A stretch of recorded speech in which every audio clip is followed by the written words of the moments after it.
Good evening, everyone. I call the Marlington Local School District Board of Education special meeting to order on Thursday, November 18th, 2021 at 5:30 p.m. This meeting is the meeting of the Board of Education in public for the purpose of conducting the school district's business and is not to be considered a public community meeting. Dr. Main, would you please call the roll? Mrs. Gabrick. Here. Mr. Hagan. Here. Mrs. Humphreys. Here. Dr. Mason. Here. Mr. Mish. Here. Is there a motion for the Marlington Local Board of Education to adopt the following agenda for the special meeting on November 18th, 2021? So moved. Second. Are there any additions or corrections? Please call the roll. Mrs. Gabrick. Yes. Mr. Hagan. Yes. Mrs. Humphreys. Yes.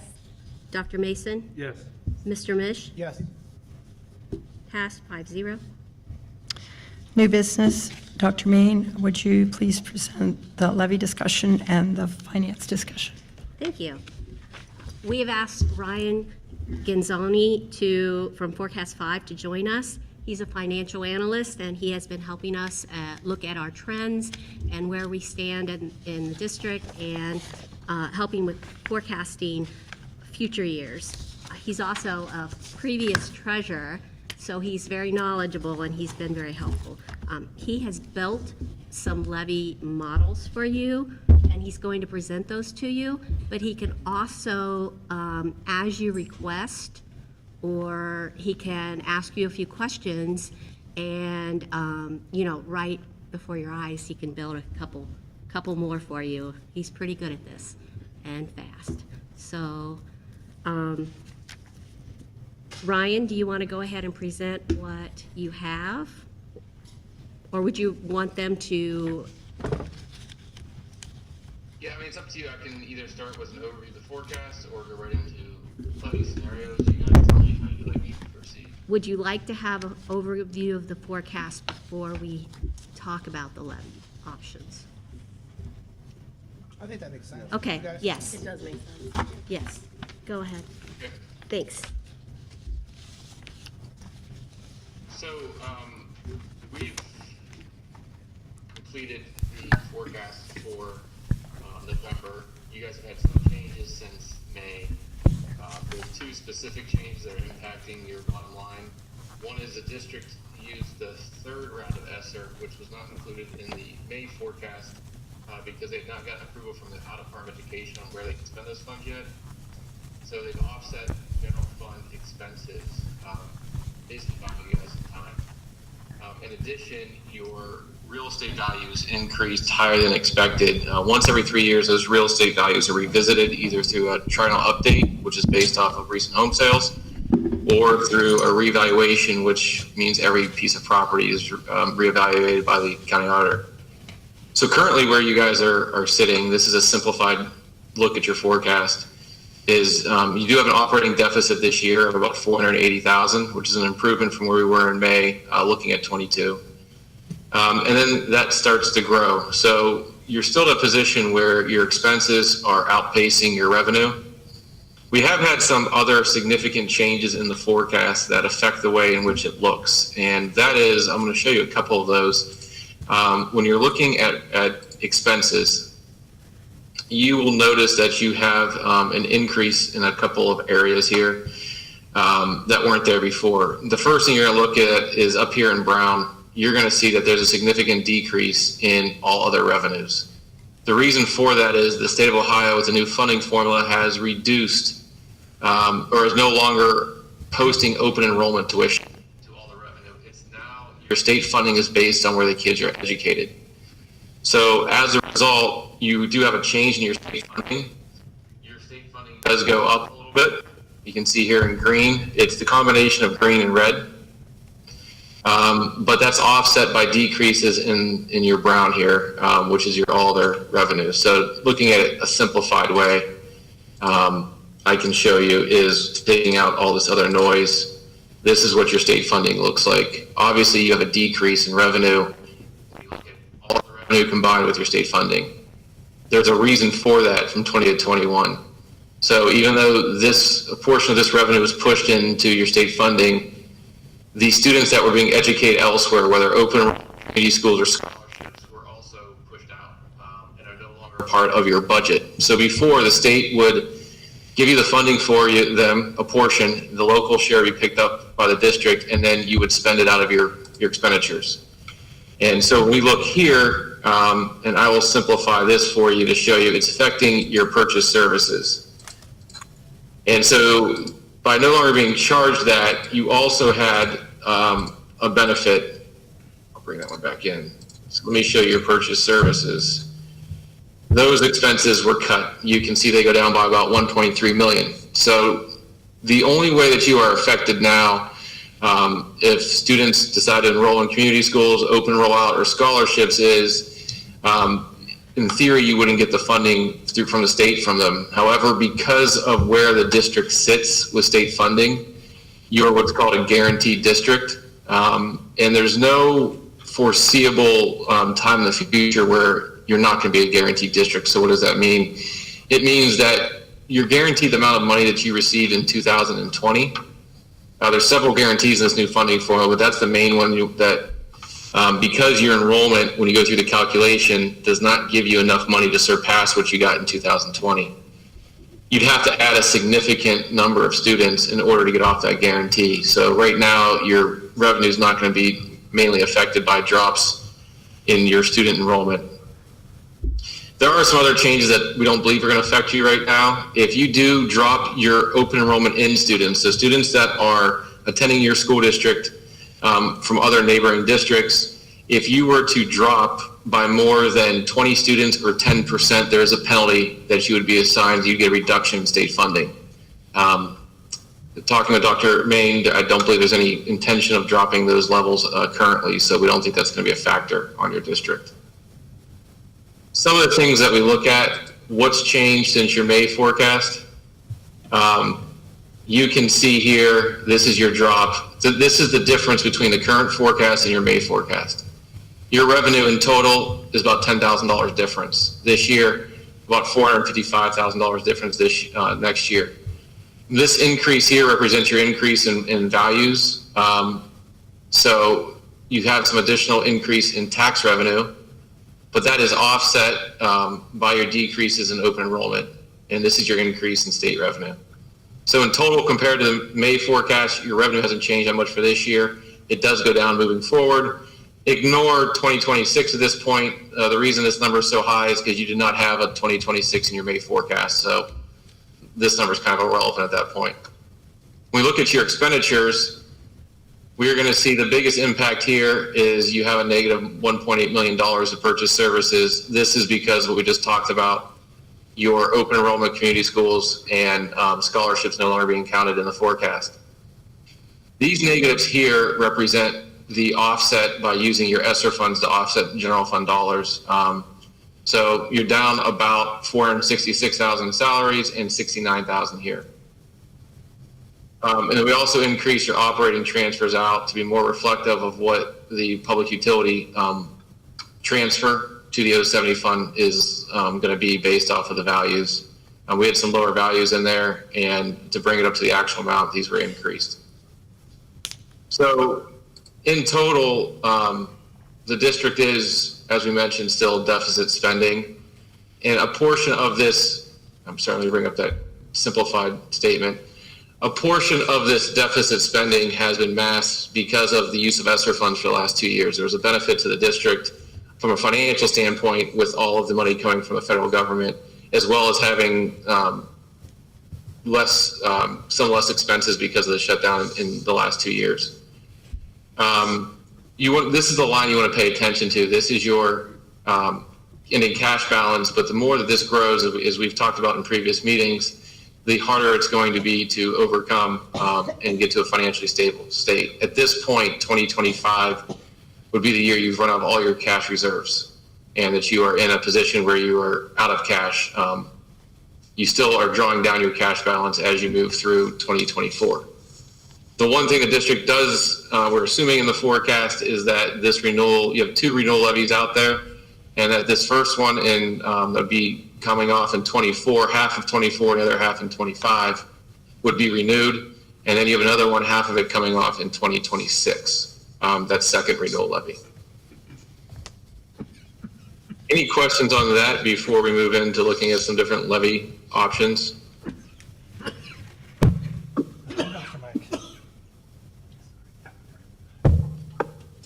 The one thing that Dr. May had asked me to project that I worked on with her is looking at different types of millage options. And so we're going to show you some of those in a scenario here that compares them. We have 3 to show you.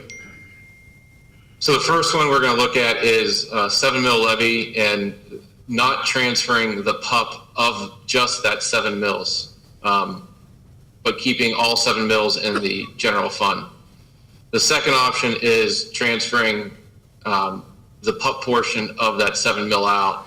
So it'd be generating less than 7 mils for the district. And then the third is an income tax option.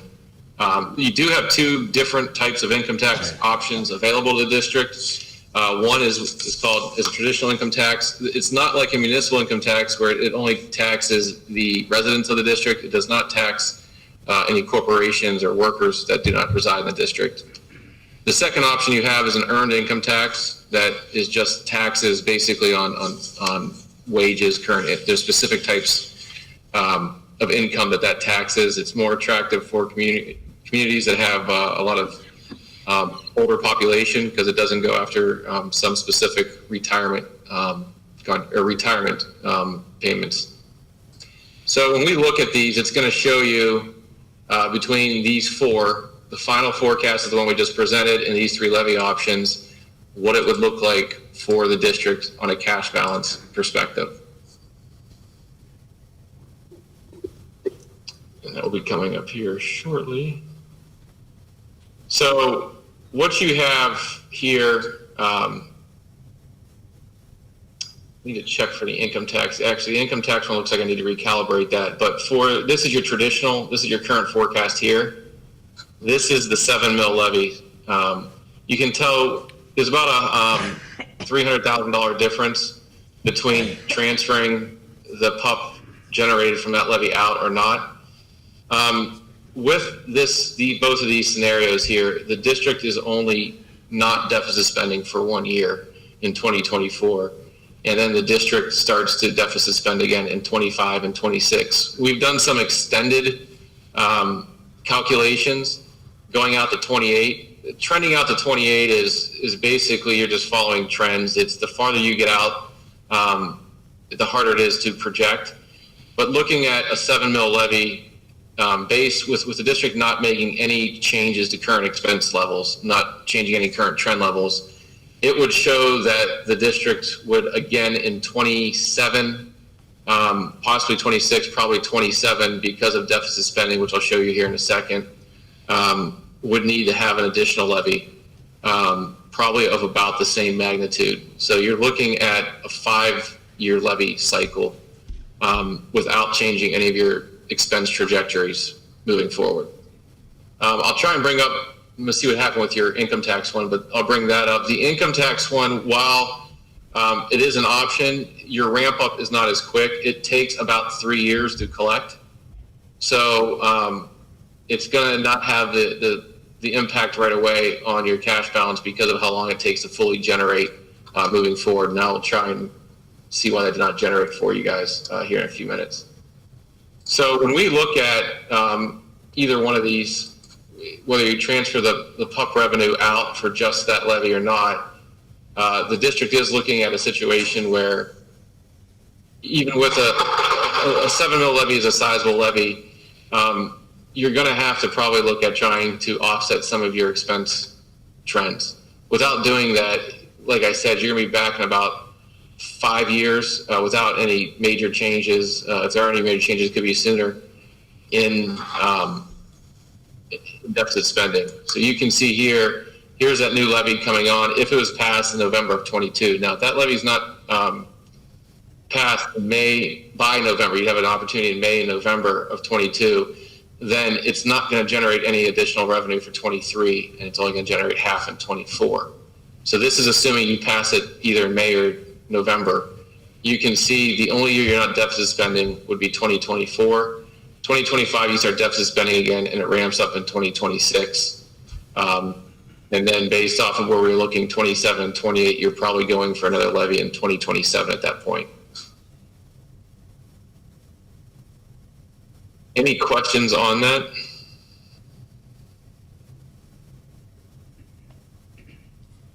I do have a question. So we already have 2 levies already on board right now. They're renewal levies, correct? Yeah, if we want to take a look at your levies, And now you're I will show saying you for this. the levies you have out there. So you have 2 different types of levies. No, and that's you not, guys- that's not what I'm or asking. here's Hold your- on. That's not what I'm Go ahead. asking. What I'm asking is right now we're operating on 2 renewal levies now currently, correct? You have There's 2 ones, 4 levies out there. 2 of them are Two out renewal there levies, right 2 now. are permanent. Right, and now you're asking for another one, correct, is what we're saying. So that's 3, and then you say in a couple more years, we need another one, that's 4, correct? If the district does not change its expenses, the level at which it's expending funds, because they are increasing at a level that is higher than what these revenue trends can sustain, then yeah, you'd be on a levy cycle. Your other option is to take a look at programs and expenses and bend those expenses back to a point where they're not increasing at the level they're increasing at right now, to not have to go in that levy cycle, if that's a possibility for the district.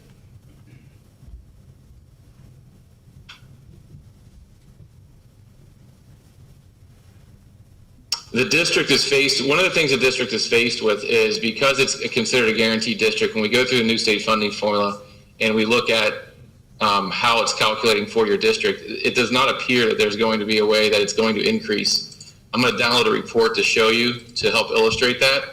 So the district's basically left with one way to raise revenue. The only ways you can raise revenue is through property taxes. Open enrollment is now funded through the state funding formula, so even if you wanted to increase, some districts would increase the level of open enrollment to help offset. That's not going to be a viable option to the district based off of where the new funding formula is calculating for you, because students are now educated or paid for where they're educated, whereas before you got $6,020 per student every time you added a student to the district that was open enrolled. And so when we look at the scenario here, I'm going to show you an analysis. And in this analysis, for you to get off of the guarantee, and that we're looking at this line here, you would have to increase by 186 students this year. Now, this new formula is being phased in at 14% this year, 33% next year, and it's assumed it's going to go to 50% and then continue on. Next year, you'd have to increase by 646 students just to get one additional dollar from the state. After that, you're up to 1,112. So this is where it does not appear that there's going to be a way that you're going to get additional funding from the state. And so the district's left with mainly 2 options: either bend back your expenses to a level where you're not deficit spending, or request additional revenue. If you do both, then it's how long do you want that levy to last? And so what Dr. Main asked me to model was a 7 mil levy, and that 7 mil levy gets you basically 5 years at your current expense trends.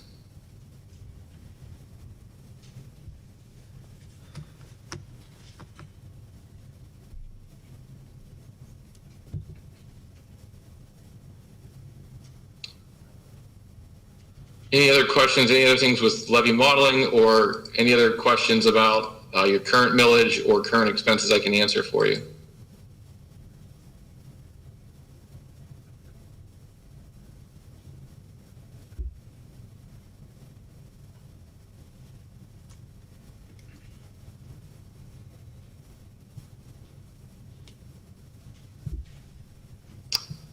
All right.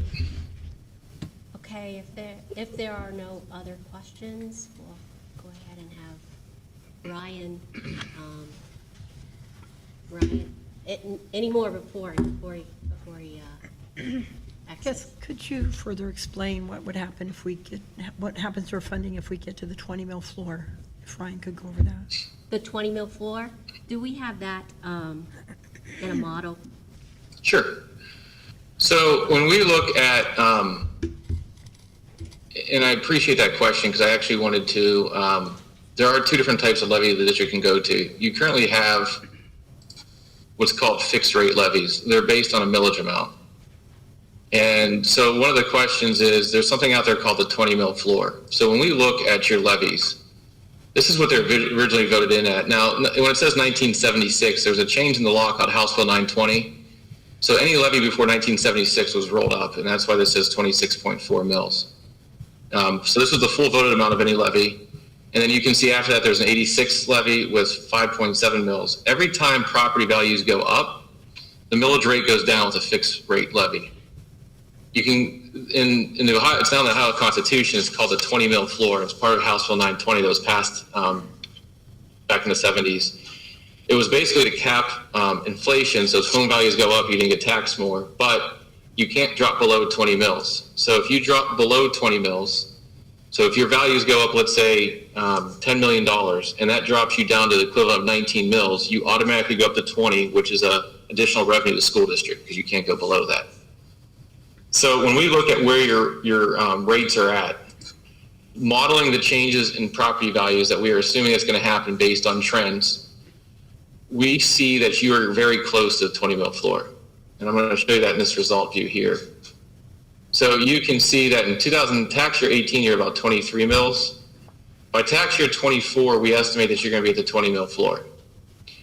You can see that you actually had a 2.43 mil decrease from tax year 20 to what we believe is going to happen in tax year 21, which is the current year, because of the changes in value. So it actually dropped you very close.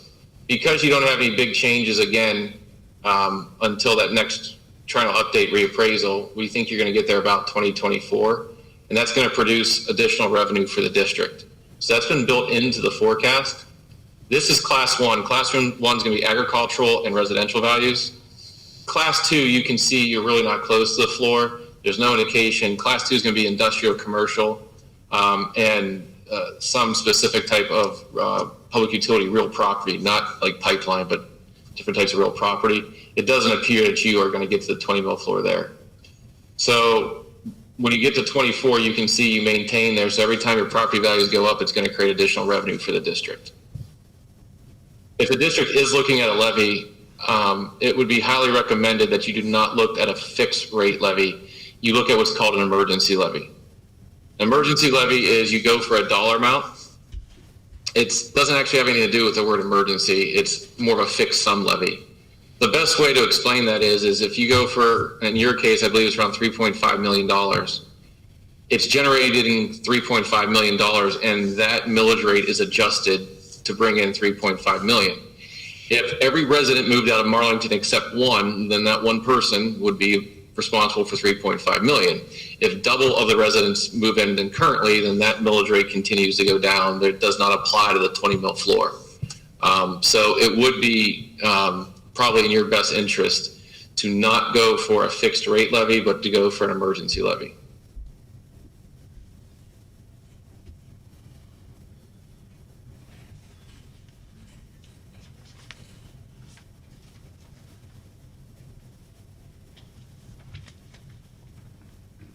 Any additional questions for Ryan?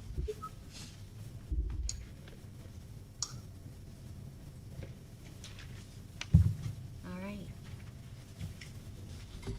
Well, Ryan, thank you, and we'll see you again at 6:30. Okay, I'll be on board. Thank you so much. Thanks.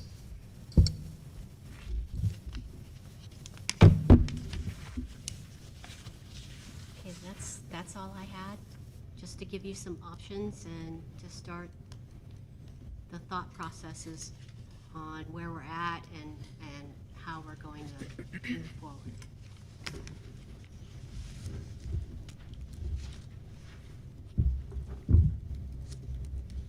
So to make it, I mean, this is odd to me, living in different states, that the fact I just saw, we have a fixed levy at 26.5 mils, and it generates 8 mils or whatever it generates, Yes. is asinine. I mean, that's not the school's problem, that's the State House's problem. I mean, when we look at that, that continue, so we are essentially, based on what I just saw, we're bringing in about 8 mills less than we brought in 1976, based on valuations. I don't know how, and I know the state Supreme Court has ruled against it multiple times. I don't know how the people of the state don't rise up to say enough is enough and we need to fix this. I know why it's done. It was a savvy political move because it puts all the pressure on the local school boards to come up with the money and not the General Assembly. But it's just, I know people who've lived here their whole life have seen this time and again, but this is not how the country does public education. I mean, basically, as you heard them, because the millage is going to keep going down, school boards have to keep going back and asking for more money, and they're the bad guys, and it's really not because, every time I hear it, I'm just dumbfounded by it. I mean, I'm sorry, I sit here stunned at those numbers. You said asking for more money, but in essence, you're not asking for more money, you're asking For the money we should same be money. getting. Yeah, Exactly. we're actually asking for less money than we should have based on the levies. I mean, where they were originally set, it seems like those were good numbers somebody came up with. If we had 26.5 mills right now, we wouldn't be talking about a levy, we'd be okay. Correct. Well, it is what it is. And how do you wrap yourself, and how do we get ourselves to get that? That's the question. How do we get that? And we can't because of the way it's set up. Yeah. That's the problem. We're fighting an uphill battle that we can't win because we're not allowed to. That's the problem. This is a conversation that's going on across the state, that it's forcing school districts to come back every few years to the ballot again. You know, and good idea that our taxpayers don't feel the inflation, but on the other side, we're still taking the same amount of money and we're feeling that inflation. And we're not collecting anymore to look at those staff, you know, that's been here a while, or to buy those supplies or the fuel costs, so yes.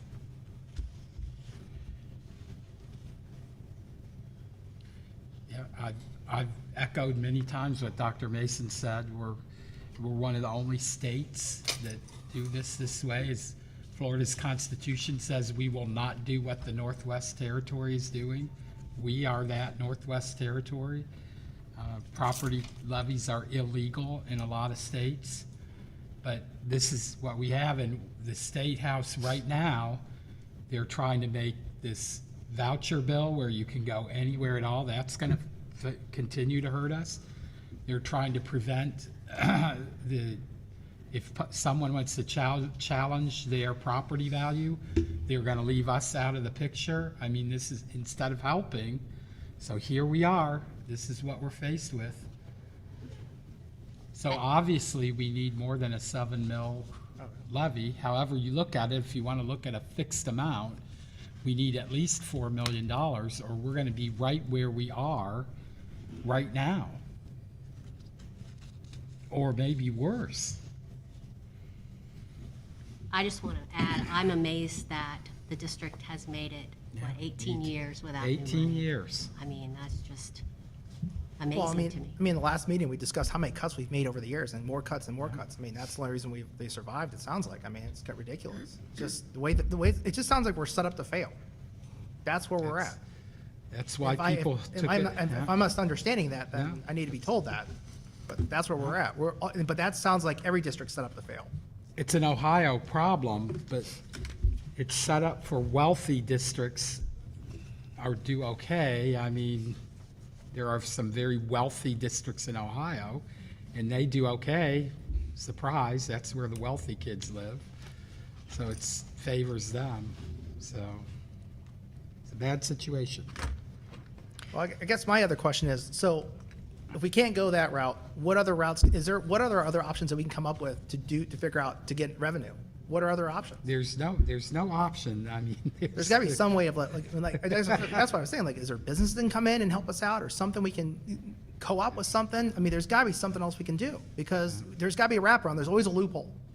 So you just got to know Well, the when you loophole. find it, let us know. Well, the other, I'm not a lawyer, so I'm, well, the other options are income tax levies. which Well, we- yeah, I mean, we we could do have options. Yeah, it's a, you need some sort of levy or more cuts. And I've said before a bunch of times, I don't know where else we would cut to make this kind of impact. So the 4 million that you want to ask for in a levy, could you go over the details of how that money would be spent? And do you need, I mean, you need 4 million every year, so it's like an even amount that's going to work out. Well, if you look out in the forecast on 2024, that's when we bring in our ESSER. Right now, we have probably a dozen, I'd have to look, staff members on ESSER funds, so those all come back over. We had what we called a health and wellness fund, which I've spoken about earlier. We have counselors, we have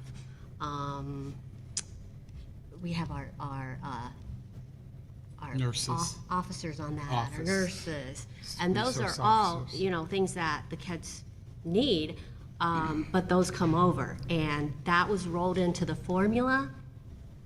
So what you're looking at is gonna have to support that. The good thing is, last year, we didn't spend all our health and wellness, so it's almost gonna make it through this year for us.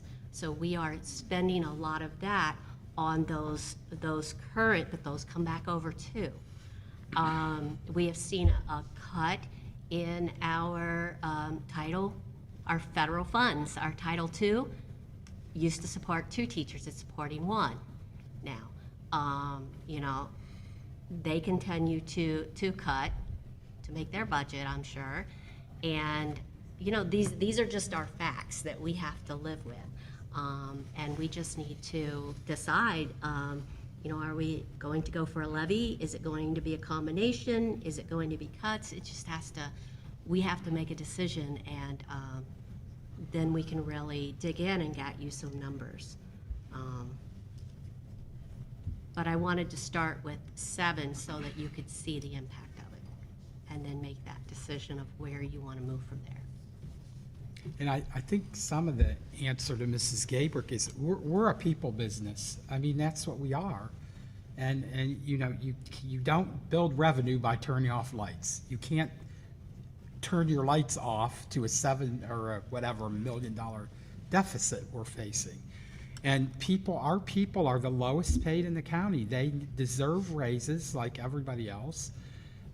You know, when revenue does not go up for 20 years, where are we going to get that money? You know, from your own households, everything has gone up. From the, you know, the paper products we use to the materials that we need. 20 years ago, we didn't have this technology. We didn't have the expense. It's a different expense. So that money will be used to keep us competitive, or try to keep us competitive in the world, because our kids deserve that. So, you know, we used, and again, and it's just, it is what it is. The district has neglected curriculum. We have not purchased textbooks. We haven't given professional development on that'll be used for that. We haven't purchased buses. I mentioned we're the lowest paying. We have a huge rate of people that leave the district. We have the largest number of administrators that leave the district. I mean, and then there's a whole list of, you know, we have old buildings. We have a whole list of needs that our buildings have. So So it's going to be used to keep the current program and staffing at the current levels, basically.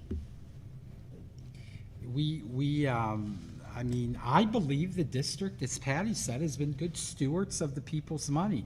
I mean, we have to do a little bit more for our kids. I mean, we have elementary classrooms that have 33 kids in a class. What are we going to do, cut and have 50 kids in a class? I mean, we had kindergartens at Lexington with 29 and 28. I mean, I had to fix that. I can't imagine 29 kindergarten kids, one teacher. So And then we want that as our kids get older, we want the best for them so they're prepared for the world as much as we can prepare them. So that's where we are. So the 7 mil levy would generate 4 million per year, is that what you're saying? No. Now, What would it generate? Um, 3.3. I think it was, didn't he say 3.3? 3.3, yeah. 3.3. It would take about an 8 mil levy, and I'll clarify for you. So when Ryan is absolutely right. Emergency levy, and they're named fun. It's nothing to do with really emergency. It has to do with how it's tabulated. So that's going to be a fixed rate, a fixed amount of money. So the effective millage will change. But when we go to the ballot, they have to put this is the millage rate right now. And that will be about 8. But we have to and I'm just throwing that, I'd love it if the people would give us more than that. We have to explain to the people, once again, this is what this means, because it's a complicated system. This is what this millage system means. This is why it fluctuates. So why the effective millage fluctuates, and it's going to bring in the same dollar amount. So it's like saying your paycheck is, I don't know, $300 a week. And it will always be $300 a week until you pass another levy. Things may change, rates may change, tax rates may change, but it will always generate the same amount of money. I think that we should come up with a schedule to show what we actually will need this money for, rather than just say we need it for personnel. If we could show, what kind of raises you're building in, whether you're building personnel or cutting it back, whatever you're doing, if you could come up with a chart of where you're going to spend this 3.3 million per year, just so we can communicate that to the public. Well, most of it's going to go to, we're spending more than we're taking in. I mean, we can provide that chart. Here's what we're doing now. This is what it's going to cover, because doing this, we're spending more than we're taking in. And by the way, you didn't do this, or this, and the buildings need millions of dollars in repair. But I can put it in a chart.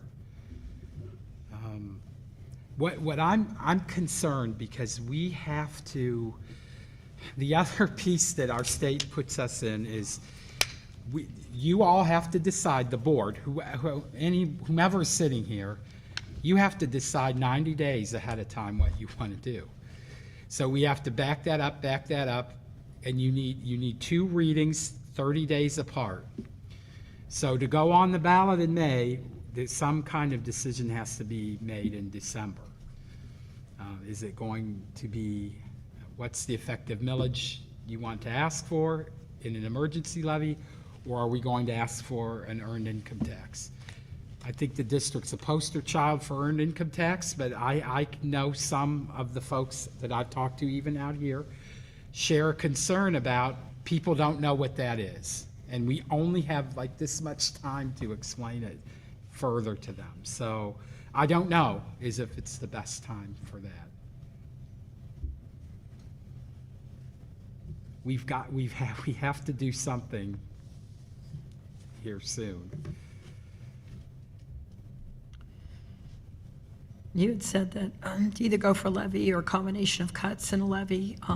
If we're going to do any cuts, I think those should be presented to the community, what could be cut, so that we could ask for maybe a little bit lower levy, if that's the route you're going. Really, the only way we'd have to cut teachers, and then instead of 30, you'd have 38 or 40 in a class instead of 30. But I can definitely. Well, I wouldn't think think you would that's cut the the way to go. classes that are overloaded. I think you'd look at the Well, classes they're- that have less students. I mean, They don't all we're have, pretty. they don't all pretty- have 30 or No, 35 they don't people. all, but our more primaries have 25. They should be at about 20, and they have 25. I mean, we can, we'll need to have a plan in place in case a levy or Well, income tax doesn't That's, pass anyhow. that's my other concern is what do we do when we don't pass? When we put it on there and we don't pass? We have to have a So plan. here's the answer that I've always given people. We'll have to make very uncomfortable cuts. The district will not look anything like what it looks like right now. I mean, in my mind, we need to put it on here as soon as we can, so I think we need to vote for it to start putting a levy down. I mean, that's just where we're at.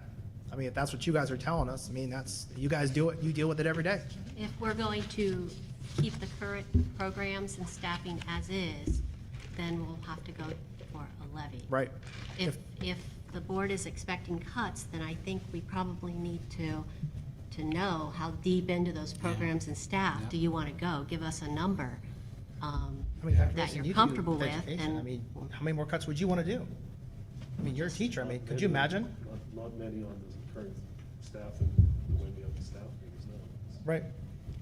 Sorry to cut in, Patty. I just No, feel no. like, I mean, I think this is important. I mean, if we're at almost at rock bottom. That's how I'm hearing it from you. Yeah. If I'll we're that tell- close, yeah. then I think we need to do something to, maintain. If we lose more, we're gonna have a bigger problem. There are some other things that affect us. We're kind of a, I don't know, some people balk when I say this. We're kind of a small high school. So when you're a great big high school, you can manipulate things, you can offer more classes. We want to offer, like today, our kids want to take way more than when we went to school, and they need to. But to offer that takes a lot, and then things don't always balance. Because somebody's always going to find, well, why does this teacher at the high school only have 11 kids that period? Well, because it doesn't always balance. There are teachers that are pretty overloaded. We cut an English teacher here last year. Our English language arts classes are pretty packed. So that's another issue that we face. We want to be competitive. We want to offer what other districts offer, but we've got to be able to pay for that. We can do any scenarios. I mean, I'm a visual person too. We can do some charts and scenarios for you. I just think we need to know an amount. I worry a little bit about chart. Yeah, we need to know an amount, and when we do scenarios, then sometimes people say that's carved in stone, when it's not. Could you clarify the buses? Because I thought we were up to date on our buses and had purchased 5 in the recent past. I thought we were up to date on the buses. We did purchase 5, was it 5 What year buses or was it? 3? It was I a think couple it years was ago. 5. We Okay. purchased 5. Yeah. So we did purchase buses. However, buses are like, I always have this conversation with Ben, buses are like servers. Do you want to purchase all the buses in 1 year because they're all going to go bad in 1 year? Do we want to purchase all? That's why we extend out our refresh program for computers, and that's what we're trying to do here with this ESSER piece. We have to start planning, what are we going to replace each year? And a lot of schools buy 1 or 2 buses a year to avoid that huge amount, because you know that cars only last certain time, buses only last a certain, and we have a large area with a lot of mileage to cover. So, again, we don't want to hear it, but that's why you go and purchase 1 or 2 buses a year, is to spread that expense out. The state used to give us money to buy buses, then they started backing it down, and for a while you could buy about 1 bus a year, then we don't, now we get nothing for that. And just so I remind you, a bus costs about $90,000. School bus, just what you need, not a handicap bus or anything like that, costs about $90,000. And people have asked over and over, I've been in districts that tried the electric bus, it didn't save any money. Right now, the good old gasoline bus is the best. Will that change? I don't know. Diesel didn't fulfill the promise to our generation that it promised, but there's not that much difference. So a bus costs about $90,000 a year, or $90,000 to buy, and then you have to maintain it and fuel it. And Patty's right, we're huge, land-wise, we're huge. It takes a lot of fuel, And you're right, we don't have to buy a bus a year. It's, you know, that's, well, we just need direction. Do we want to wait? Well, I guess the question is, are we behind? You had said we hadn't bought any buses, but well, maybe I should have I said we're thought we- behind. We have on some where we old should be, buses. yeah. We have some repairs that Yeah. we probably need to start looking at which buses those are going to, yes. And I don't want to leave a problem for somebody else where you come to a year and like, oh my goodness, we need 8 buses now this year, or 5. That happened. Is that what happened? I mean, That happened in the past. I don't think we ever bought 8 in 1 year, though, did or we? 5 But or we had to whatever. race and pick them up several years ago when there was about 5 years that buses weren't purchased. And then that led to having to buy double buses the next several years. So, And there was some sort of deal that we were offered too the last time we bought buses. It was like, that's why we decided to go for more. Yes, it was a grant. It was a grant, Paid a yes. certain percentage, and we try and jump on those as soon as we find those grants. Right. Because that's a good opportunity, again, because you can spread those buses. And also, it gets to the point that you have some old buses that just need a lot of parts. So, But Mike, I think if you want to run a scenario, I think the scenario you have to run is an honest one. That would be like, what would it look like? And we can't nickel and dime on cost of toilet paper and whatever else. Right. But 10% cut across the board of staff, of personnel. What, a 10%? What would that look like? What would it look like class size wise? What would it look like all across, and then what savings do we get out of that? And then that's an easy enough one to cut in half or cut double, yeah. into a tenth, but it's a scenario that you can run just to give you a starting, rather than just say, run a scenario to come up with it. See what that comes up with on savings, but also on class sizes. Well, the other thing too, to that is you can't make a uniform 10% cut across the board. I mean, if you have one teacher teaching this subject, how do you get rid of 10% of that? Well, Or you have to- you know what I'm saying? I know I'm you saying can't do, but that's the best scenario we can run. Yeah. Unless you want Mike to spend the next month going class by class trying to, he can't, that can't be done. So it's a simple one to do. It just gives you a bit better idea of what it's looking Of like what it would across look the board. like. And then, and then if you see that an English thing is, it's not 10, instead of 8, you go 5, or, so it's something that's manageable. So I think that's a good idea, so people get a baseline view of what's happening right across the table. You could see a table, this is where we're at, this is where the cost is where the cost is with this is what the cost is with less of this now. This simplifies it. I don't think that's a bad idea. Patty, could you circle back to the 20 mil floor? I had heard it said when you get to the 20 mil floor, you get a full inflationary increase, which could equate to a couple of mils levy. Can you explain how that works? the reduction of your effective mills, they can't reduce them anymore because for you to get federal, Right, so I get the funding. 20 mils, but the value of that is the full 20 mils increase for inflation so that it actually creates more revenue? it stops the, Dr. Mason spoke about this where, well, you're kidding me, we have 56, but we only have how many effective? Well, that effective stops dropping it.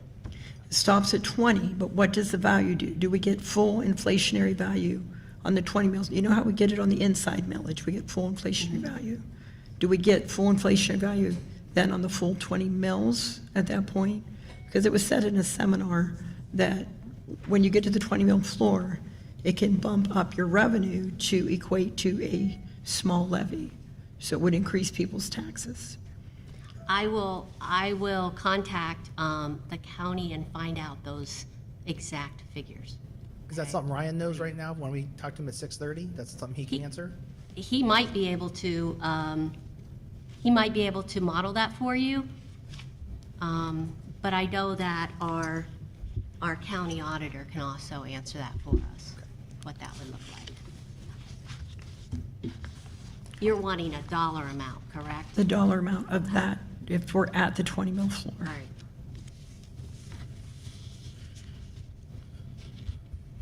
I guess versus a small amount over, so you can see what happens, because it's my understanding that there's a more inflationary increase in there.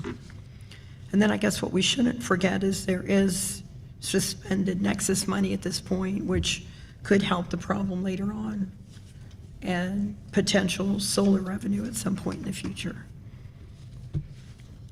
So I was going to just briefly bring it up during the OSBA. So Patty and I went to the Pipeline Coalition meeting.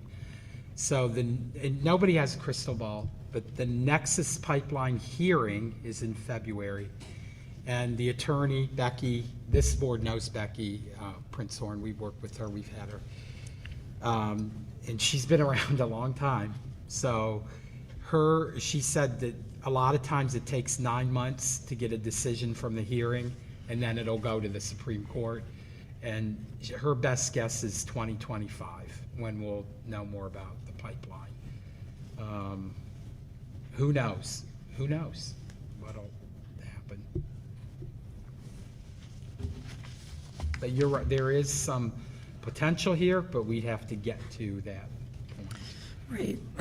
But maybe you wouldn't need to ask for as much money, knowing that that's a decent potential on the horizon. I don't think anybody's ever said that's a decent potential. Well, it depends on which school district you talk to. There's school districts that believe they're going to get a good portion of that. You know, there's people believe they're gonna win the lottery tomorrow too. That doesn't mean it's gonna happen. Well, this is a little bit different because at this point, the pipeline owes the money. They're just trying to argue that they don't.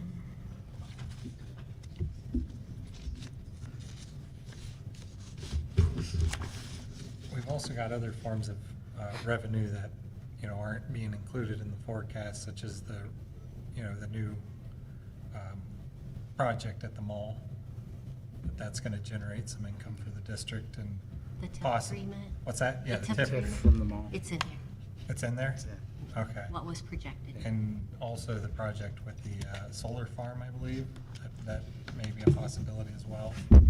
Yeah, right now, from what I understand, right now, they're not projecting I'm that not saying we'll to get count on that, anything. I'm just saying those are things that need to be considered. We do have a PI levy. We do have a permanent improvement levy, and that brings in, I don't know, 600,000 a year. So that's something, but that all goes with, and I could tell you, if you have new buildings, old buildings, that money, you all have homes, it doesn't matter. Is it new, is it old? Ours need a little more, yes, because they're old. But we do have a PI levy that's, brings in about 600,000 a year, but.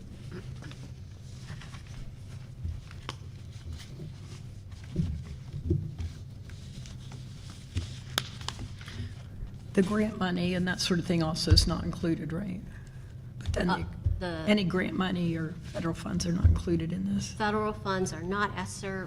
The reduction to personnel costs, as well as benefits and supplies, are included, and in addition to that, we have computer refreshes in here that we would have generally taken out of our general fund, but we are now taking out of ESSER. So all of that is reflected in here. It's just basically, we're gonna have to do business different if we're going to, if we're gonna spend more than we bring in. So it's either we gotta bring in more money for the levy, from a levy, or we're just gonna have to make some cuts in programs and personnel. Those are our only options. I mean, based on declining enrollment, and have we decreased our personnel in relationship to declining enrollment over the years? We can do a workup No, on we that. can do an analysis. I would say yes, but we can do an analysis.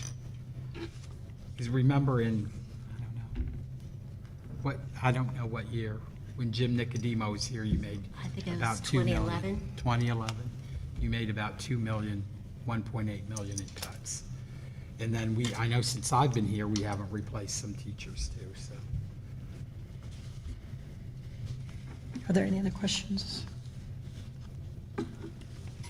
Well, if I could just ask you, please, over the next couple weeks, keep the communication lines open. I'm open to your ideas. I'm open to your ideas. Those of you that are joining the board, I'm open to the community's ideas. We are, because we have to make a decision. We have to make some sort of decision here in December. So that's, and this is not easy. This is not easy. Nobody wants to ask for more money. But we have got to help this community understand. As Dr. Mason said, this is an Ohio problem. This is the way we do it. So here we are.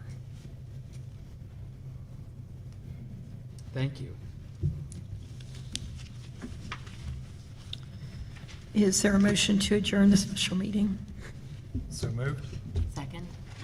Is there any discussion? Please call the roll. Mrs. Gabrick? Yes. Mr. Hagan? Yes. Mrs. Humphries? Yes. Dr. Mason? Yes. Mr. Mish? Yes. Pass 5-0. Well, we're almost at 6:30.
A tangent it was on. He's a good guy. Good evening, everyone. I call the Marlington Local School District Board of Education regular meeting to order on Thursday, November 18, 2021, at 6:35 p.m. Would everyone please rise for the Pledge of Allegiance?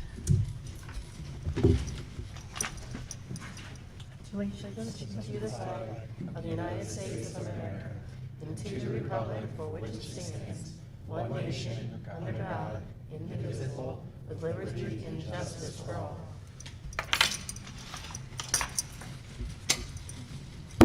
The reading of the mission statement, Mrs. Karen Humphreys. In collaboration with staff, community, parents, and students, the Marlington Local School District will develop lifelong learners who understand and apply knowledge and demonstrate excellence in pursuing the highest standards with effective intervention to challenge every student. Thank you. This meeting is a meeting of the Board of Education in public for the purpose of conducting the school district's business and is not to be considered a public community meeting. Dr. Main, would you please call the roll? Mrs. Gabrick? Here. Mr. Hagan? Here. Mrs. Humphries? Here. Dr. Mason? Here. Mr. Mish? Here. Is there a motion for the Marlington Local Board of Education to adopt the following agenda for the November 18, 2021 regular meeting? So moved. Second. Are there any additions or corrections? Please call the roll. Mrs. Gabrick? Yes. Yes. Mr. Hagan? Yes.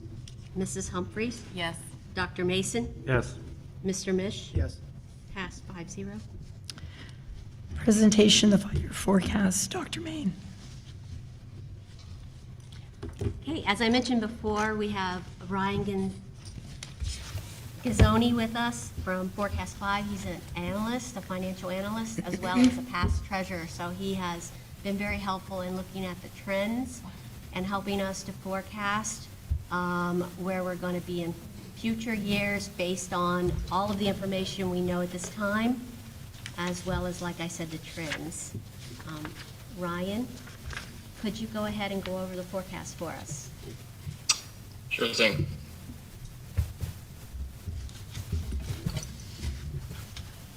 Since we last met about an hour ago, I did get some additional visuals I'll share with you.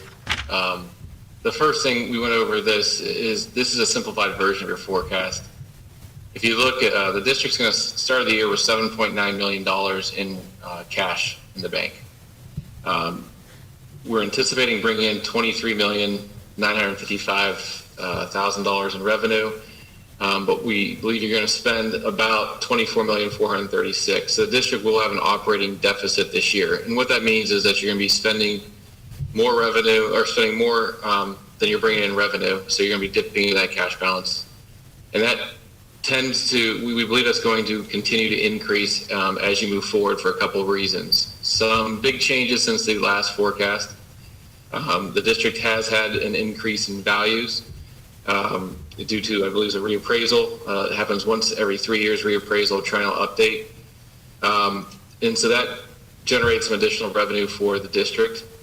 In addition, the district used ESSER 3 funds to offset some salary expenses. And those were two items that were changes since the May forecast that changed some of your bottom line. In addition, the state of Ohio changed the state funding formula. Not only did they change how the state funding formula impacts the district, but they also did some significant changes to how it affects your revenue and expenses as far as how you, they count for things. And so one of the things I'll point out, when we look at total revenue, you can see that the district is going down from 21 to 22. You're about $25,299,000 in 21 and going down to $23,955,000 in 22. When we look at the causes of that, although your state revenue is going up from 21 to 22, and this is two different forms of state revenue that you have. One thing that I'll mention is you can see this orange color increases. This is restricted funding. And in blue here is what's called unrestricted. So restricted, the state's telling you how you have to spend it. Unrestricted means it can go for the general operations of the school district. What's changed is you were getting student health and wellness funding. It was being deposited into a separate fund. The state is now bringing that revenue into the general fund. It's a different calculation, so that's part of this increase in restricted. It also changed the way that it's doing economically disadvantaged. It's called DPIA funding, as well as gifted funding is now restricted. So the district's going to have to be able to show for both student wellness and gifted how they're spending the money and that they're spending the threshold that the state is giving them based on the calculations. Even though this revenue is increasing, you can see that it's after this year, it's pretty flat.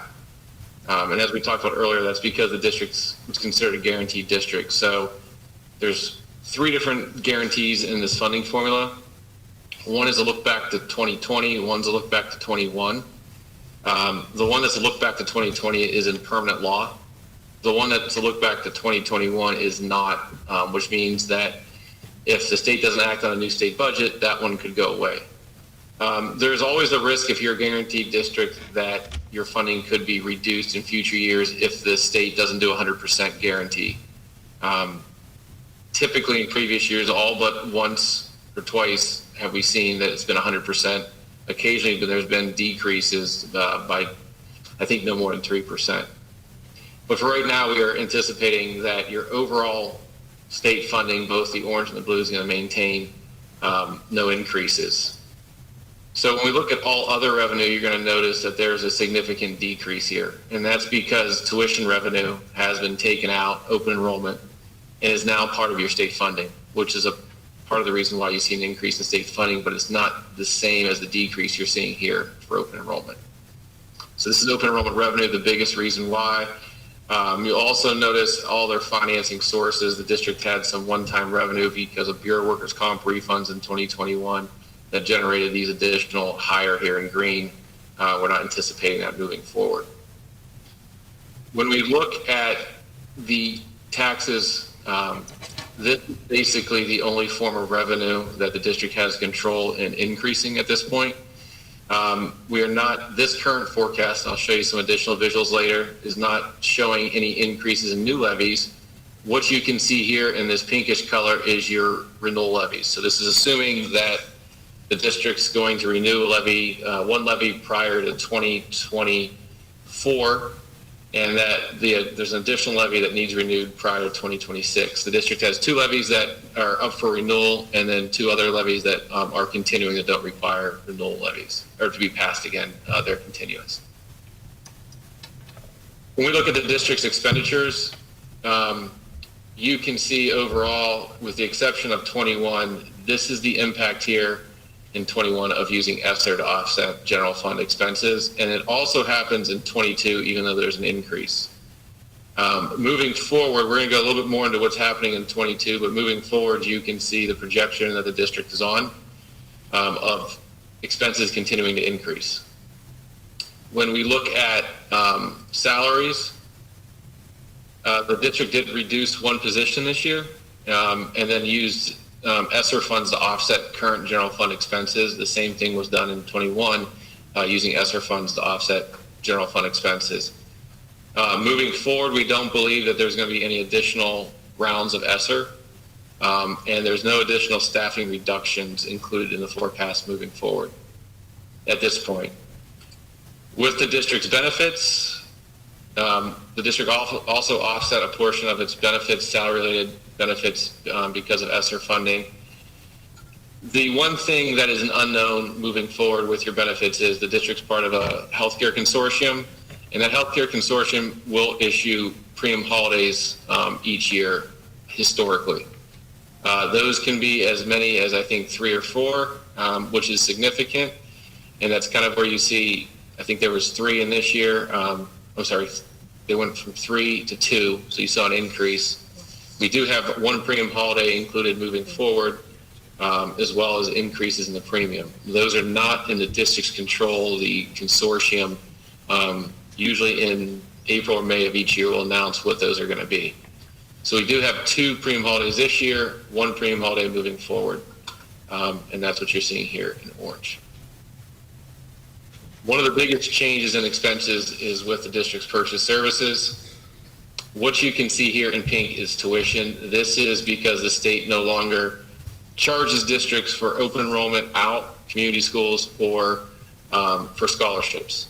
So that's why you're seeing a pretty big decrease in this pink area. Besides that, most of your other expenses are continuing on the current trajectory. We do have some increases to bring you back to pre-COVID levels. This is contracted services here. Basically, contracted services you're getting, a lot of this is your ESC costs, legal expenses, any type of other services that you're purchasing from outside groups, mainly for instructional and technical purposes. What you see here in orange is your repair cost. We've kept these pretty consistent moving forward, a little bit of an increase because of inflation. The district is seeing an increase in utilities. You did see a drop last year. We've started to bring those back up because we are seeing utility costs across the state and school districts going up. And this is your remaining tuition costs. So even though open enrollment community schools and scholarships are gone, you still have private placement tuition. You have what's called excess costs, which is for students being educated in other districts that have special needs that exceed a certain threshold, as well as college credit plus, foster placed, court placed students is what makes up these remaining amounts here. Those are the three major sources of expenses the district has. When we look at all other expenses, this is going to be things like supplies. So down here in blue, you can see your supply costs. The district is utilizing ESSER funds to also offset, I believe, iPad purchases in both 22 and 23. So that's why you see a spike here in 24 is when those expenses come back to the general fund. Because you have a PI fund and an 070 fund, we have about $100,000 budgeted a year for capital outlay in the general fund that's in addition to those funds. You also have other objects, so Sunnyside County ESC costs are being charged here, as well as county auditor and treasurer fees. Those are pretty consistent moving forward. And then you have in red here is the district's estimated transfers because of the public utility tax revenue being transferred out into the 070 fund. So that makes up the majority of your other expenses, and you can see those amounts here. And then finally, these smaller amounts here in purple is you have a House Bill 264 loan that will be paid off in 2025. So those expenses are included in the forecast through then. As the districts, because of the districts not having increases in state fundings being projected and no additional tax levies being planned in this forecast, it's the primary reason why when we look at your simplified financial statement, the district is deficit spending, and as you deficit spend, you draw down basically your savings, your cash balance. At this point, based on the current trajectory of the district's expenses, without having any changes, budget reductions, you'll be out of cash, you're projected to be out of cash in 2025. We have done some extended forecasting on that, and looking at that extended forecasting, you can see as you move out purely on a trend basis, as you get into 2028, that this trend just continues. Expenses are going to continue to go up, and revenue stays neutral. So that's creating an operating deficit, which leads to this cash balance here. So the district does have, has asked me to provide some options for them as far as how to raise additional revenue. At this point, we have not been given any additional reductions in expenses, so this is purely looking on a revenue standpoint. And what you're seeing here is three different scenarios. And I was able to get your income tax scenario in here. So I did this a little bit different than we met an hour ago. What you see here is the first scenario, and this should actually say 22. This line here is if you pass a 7 mil levy in 22, you can see it gets you out to around 27. If you don't change your expense trajectory, you would then have to look for additional resources there. If that levy did not pass in 22 and waited till 23 to pass, that's this solid line here. And it's almost to the point where this would not be a viable option for the district if you need additional mills in 23. And I'll show you those a little bit more detail in a second. I'm sorry, this is your income tax. This is your 20. Is there a line that you were showing them? They're not seeing the line. They're not seeing the line. No, we're seeing the chart. Yeah, there should be lines. Let me go. I will take you to the individual results. Are you able to see these? We're still seeing the, Let me stop share and reshare. Okay.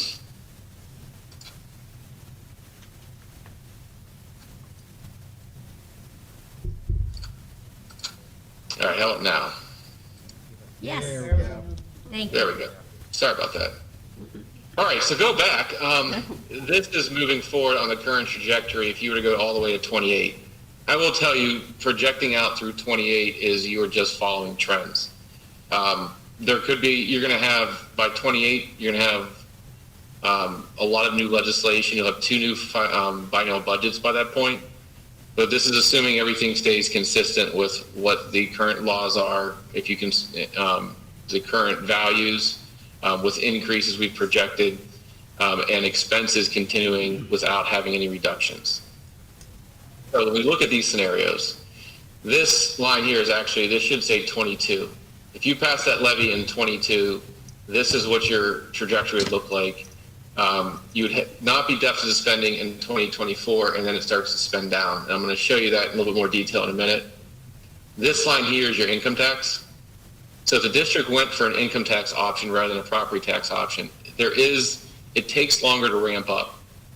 So it takes about almost a year longer to fully collect on that. And this option, I'm going to show you a little bit more detail in a second, we modeled the equivalent of a 7 mil levy, which is, I believe, 0.85% income tax, traditional, or 1.125, I believe, earned income tax, the 2 different options. So to generate the same type of millage as a 7 mil levy if passed in 22. This dotted line here is if you waited till 23 to pass a 7 mil levy. It's not enough money at that point to offset your expenses, and I'll show you why. Looking at a little bit more of a simplified financial statement, this is a 7 mil levy in 22.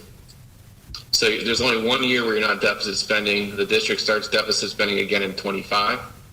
The reason why is because you get half your revenue in 23, which is calendar year 24, and you get the full collection of that levy in fiscal year 24. And so because of that, you don't deficit spend in 24, you begin deficit spending in 25, and you can see that you're probably going to need an additional levy if your expenses don't change by that point in 27, if you're not able to bend those trends back, because you're significantly deficit spending again. If we look at the income tax, I'm sorry, this is the 7 mil option in 23.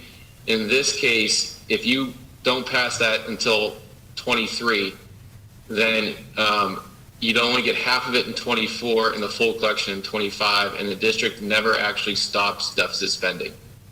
So if your expenses don't change, then you continue, even with the 7 mil levy passed in calendar year 23, you continue deficit spending throughout the forecast period, and are actually out of cash by 28 based on these trends. Once again, these are just using trends for 27 and 28 because it is an extended ways away, looking at what you've annually changed your expenses by. And then the third option is an income tax. What you can see with the income tax is the traditional levy, property levy, if you passed it in 22, you're going to get about 1.7 million in 23. On an income tax, you're only going to get about 212,000 in 23. Then in 24, you get about 2.5 million, and then your full collection, it actually collects, we're anticipating because of the way income taxes work, that you'd actually start over collecting by 25, and you'd be collecting about $3.8 million on that if you pass the $3.6 million income tax. So the big differences between property taxes are going to bring in the amount that you pass it for. We had talked about earlier, it's in the district's best interest to go for a fixed sum emergency levy.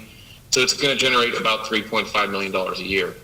An income tax can go up, but an income tax can also go down if the economy goes towards a recession. It's going to fluctuate just like people's wages do, unemployment, things like that. So the district, those are 3 different scenarios. There's plenty of other ways that we can do modeling, depending on what the district, if the district has any interest in doing anything with expenses, or if they want to see different revenue simulations for millage.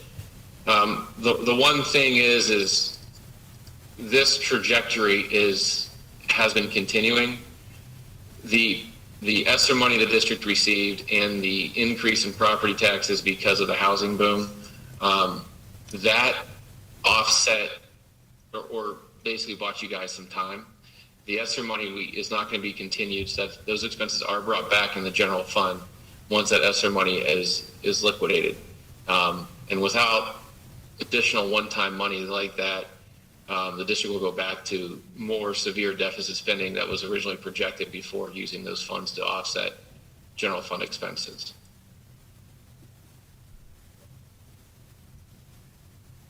Any questions for me? Ryan, if we could, is there a way that you could give a quick assessment where an 8 mil levy would take us? Sure. You want to see an 8 mil levy? Yes. We can do that.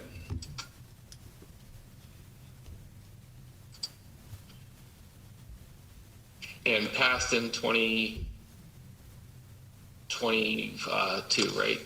Yeah. Right.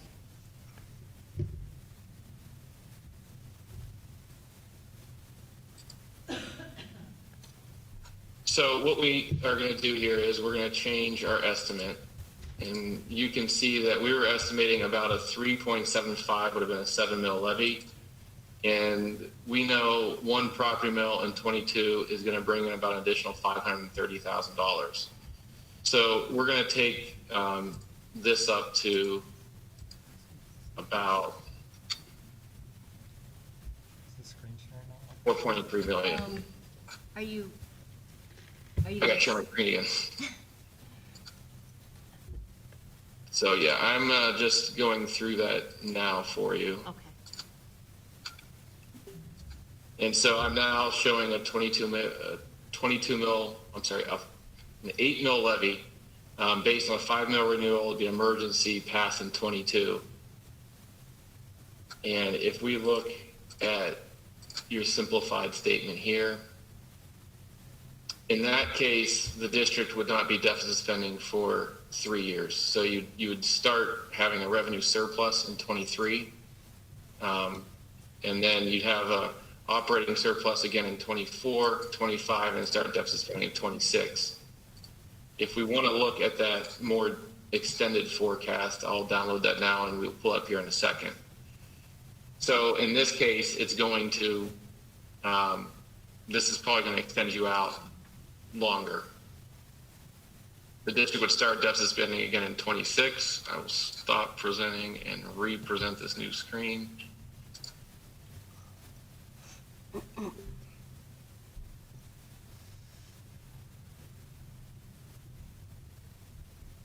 And so based on this scenario summary, you could see that you would start deficit spending, as we said, again in 26, and then 27, and then it grows in 27 and 28. I think I think even when the district decides on the size levy they're going to go for, you're going to want to explore ways to bend back some of your trends on expenses as well to make these levies last as long as possible. Just because your current year-over-year increases in expenses are at a rate that it would put you on a levy cycle if the district doesn't want to be on a levy cycle. There are some districts that they are on a 5-year levy cycle. Every 5 years, there used to be some on 3. They've gotten away from those, a lot of districts. But if you don't want to be on a 3 or 5 or 6 year levy cycle, you've got to bend back your expenses. If not, you want to determine how long do you want to go before you're back on the ballot again based on current trends. So one thing I'll say about current trends, a forecast is much like a GPS in a car. It's going to tell you, based on how you're currently spending, when you're going to reach your destination, when you're going to start, whether it's deficit spending, how things are going to trend out. There will be things every year that change along the way. And we analyze that each month and what has changed, how is it changing. In your case, we're not seeing a lot of changes in the future that are going to significantly change your expenses or going to alter them. A lot of your expenses are in salary and benefits. And then you have some in purchase services. And then, with the district transferring the funds out to the 070 fund, that's another significant source of your expenses. Those are the main areas you have.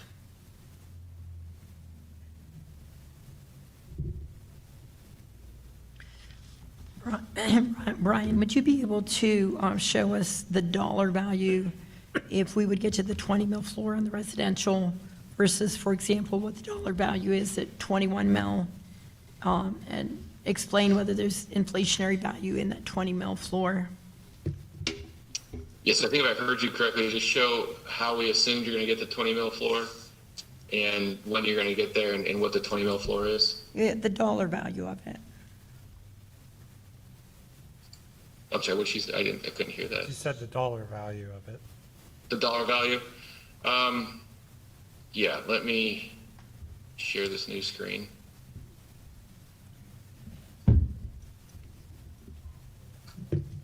So if we focus on the first question I'll answer is what the dollar value is. The dollar value depends on what happens with property values when you get the 20 mil floor. And so when we look at your revenue, specifically taxes, you can see there is a slight increase in your taxes if you combine all of these. Well, we want to take out this new levy. So let me go into a new scenario for you to show. I'll go back in the one without the levy being passed. So depending on what happens with your property values will dictate what happens when you get to the 20 mil floor. For example, I'm going to show you what's happened recently with your property values and what we've assumed is going to happen moving forward.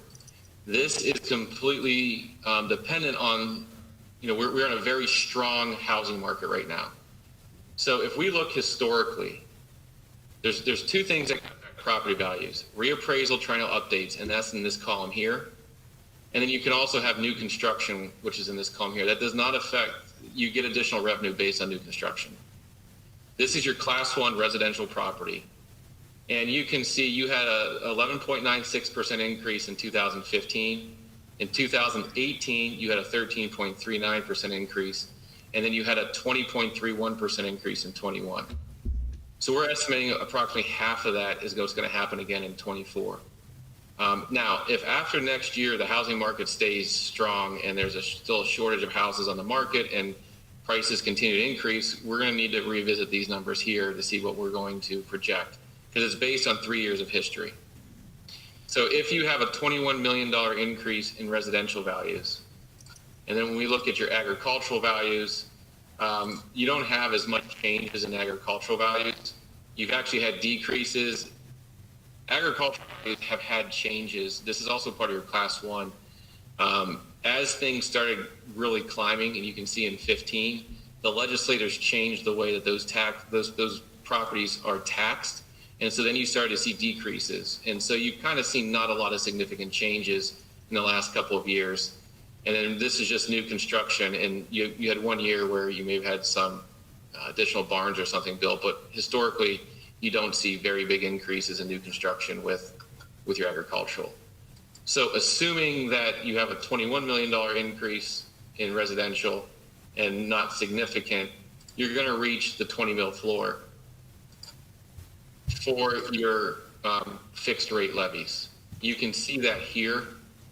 So this is this year when you had that large increase of 49 million, it dropped 2.43 mils.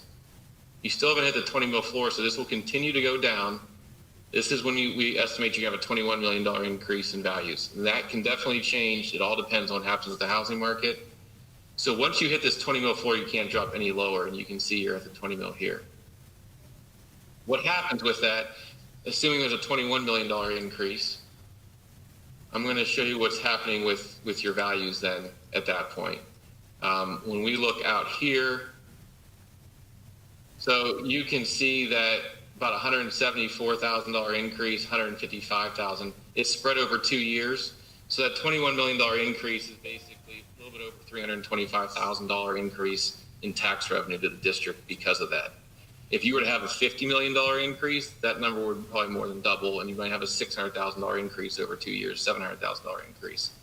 So it just depends on what's going on at the housing market at that time, as far as how much additional revenue we get because of the 20 mil floor. If you go back to when we were going through a recession, districts then came off the 20 mil floor. And by coming off the 20 mil floor, then their millage rates go back up. And then it's not until housing values go back up does it get reduced again. Did that answer the question? I'm not really sure. That's complicated. Good answer. It's very complicated. Yeah, basically the 20 mil floor was put in place so districts couldn't drop below it. But House Bill 920 was put into place that as property values go up, millage rates get reduced, because back in the 70s when that was passed, and actually became part of the Ohio Constitution, they didn't want rapid increases in housing values to cause rapid increases in taxes. The flip side of that is districts don't get, it's kind of where districts in your situation get put into a levy cycle. The only way for you to increase revenue is to do additional taxes, because the current taxes are constantly reduced unless you're at that 20 mil floor. Other states, there is automatic increases in taxes for various different mechanisms, depending on what state you're in, that provide for inflationary growth in revenue without having to go for a vote of new taxes. I guess if you could elaborate on that a little bit. I had heard at a seminar that when you hit the 20 mil floor, it could equate to as much as a 2 or 3 mil levy. Is that, I mean, how does that work? Because you would drop below the 20 mil, or because you get inflationary increase of the full 20 mils? The way that it, so for some districts, it all depends on what's going on in your district. There are, if you are at the 20 mil floor and you have large increases in housing values during those reappraisal years, so this is going to happen, or trying to update once every 3 years. There are districts right now, it's not the ones you'd probably think of. It's the ones that got hit hardest by the recession are the ones, there are some districts up in the Cleveland area that are seeing a 30% increase in values. And if they were at the 20 mil floor, they're going to see significant increases in revenue because of that. There are other districts that weren't hit as bad by the housing market, or they're fully built out and they're not seeing the increases, or some of the ones that are at the higher end. It just depends on, you know, I can model for you. You can see here, we're at, between these 2 years, about $325,000. If I go to your district, let's just say this housing bubble continues and you actually get a $65 million increase. So this would mean that there is no slowdown in the housing market. By no means am I saying this is going to happen. And you actually have an increase higher than what you had in 21. So remember, 21 is going to be based basically off of 19, 20, and 21. It's 3 years. It's not just what happened in 21. And so in 22, which is starting next year, this thing continues and your values continue to increase, even surpass what you were there, now at a $69 million increase, or $65 million increase in values. If we look, how does that impact your revenue? Well, now you can see that's $1 million more, over $1 million more for the district. So before, that $21 million increase was $325,000. 69 million, essentially 3 times what we were budgeting, is going to produce $1 million more for the district over a 2-year period. It's actually 1.5 million over a 2-year period, but by 2026, it's $1 million more compared to what you were collecting here in 24 before that happening. You can see 8.7 million to 9.8 million. So I guess the answer to your question is it depends on how much growth your values see when you hit the floor determines how much additional revenue your district can get. In this case, I think we said, let me see real quick. We said earlier that a 1 mil levy is 530,000. So if you were to get a $69 million increase in values in 2025, that'd be the equivalent of 2 mils for your district.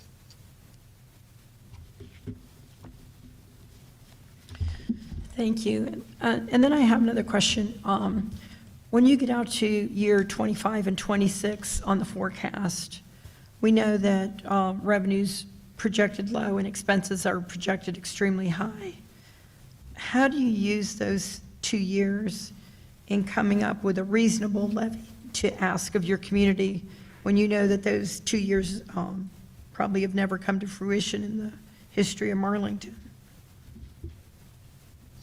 So what we look at is we look at your history. So for things like salaries, we're looking at what's your typical, what's a reasonable increase in wages based off of historically where the district's been. That we call a base wage increase. And then what does the district have for step increases? So step increases is without an increase in base wage, the staff still gets increases as they go basically longevity increases. And so what are those for your districts? And that's what we project for salaries. When we look at benefits, we are looking at things like, and then also what you have in, as I step back for a second, in your salaries is you have things like your ESSER money coming back onto the general fund. Your wellness money is coming back in. So that's increasing this even more. We can see with your ESSER money, those start to come back here in 24 and 25. So you actually have some increases in positions because you were paying these out of ESSER funds starting in 22. That's offsetting it. So that kind of increases your expenses a little bit more because you're bringing these back in as those ESSER funds go away. When we look at things like your healthcare benefits, that one's a little bit harder to project because the district has had, you can see here, these are premium holidays. So this is the equivalent of 3 premium holidays, 2 premium holidays, 2 historically. And then you can see your increases anywhere from a 4% to a 7% increase. The COG, and Dr. Main, correct me if I'm wrong, recommends that you don't include any premium holidays moving forward and a 10% increase. The district hasn't seen no holidays, and the district hasn't seen a 10% increase, so we have not included those in this forecast. We have you at 7% moving forward. That can change. It's hard because it's out of the district's control as far as what those increases are going to be, and a lot of it is based off of where the consortium as a whole is at. We've also included, you have 2 premium holidays this year, and we have 1 moving forward. You very well may have 2 moving forward. This is very subjective because we don't know what the COG's going to grant. They're telling us no premium holidays, 10% increase. As I said, historically that hasn't happened, so we didn't put that in here. We didn't do 2 every year and a 3% increase because you have had some 7s, so we settled on 7% increase in premiums, 1 premium holiday a year, and then every time, if we find out in April that changes, we'll adjust this. When you look at things like purchase services, you're in an interesting time because with purchase services and supplies, you look at things like COVID. And so we have to go back to 2019 to have your last non-COVID year. To throw that into effect, we want to take out this purple because this is your tuition, and that's dropped this year. We do anticipate about a 2% inflationary growth moving forward in your tuition expenses. But if I take that out, that's going to give you a better visual what's going on with your other purchase services. So what you have here is your utility cost. We're still below where you were in 2019, but we apply some inflationary growth moving forward.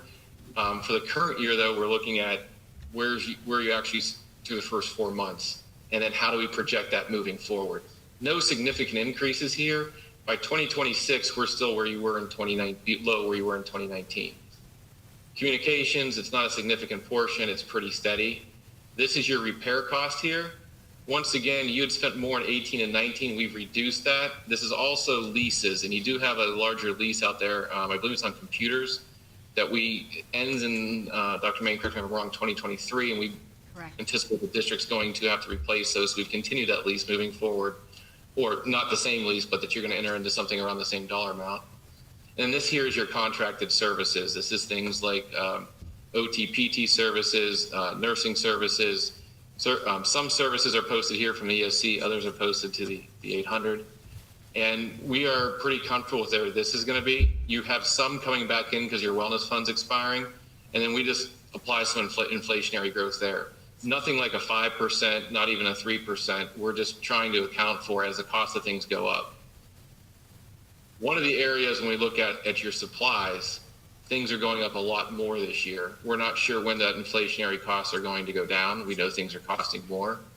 But things like this is your maintenance supplies here. You've been offsetting those the last couple of years with your ESSER funds. And now this year, with the additional things that you're having to purchase because of the opening of school, the budget was set right around $145,000. You can see up here, this is your transportation cost. We have applied some growth. This is an area we want to watch out. This could increase by even more, but we're basically back at your pre-COVID level with full busing. The last 2 years are tough to use for a lot of these.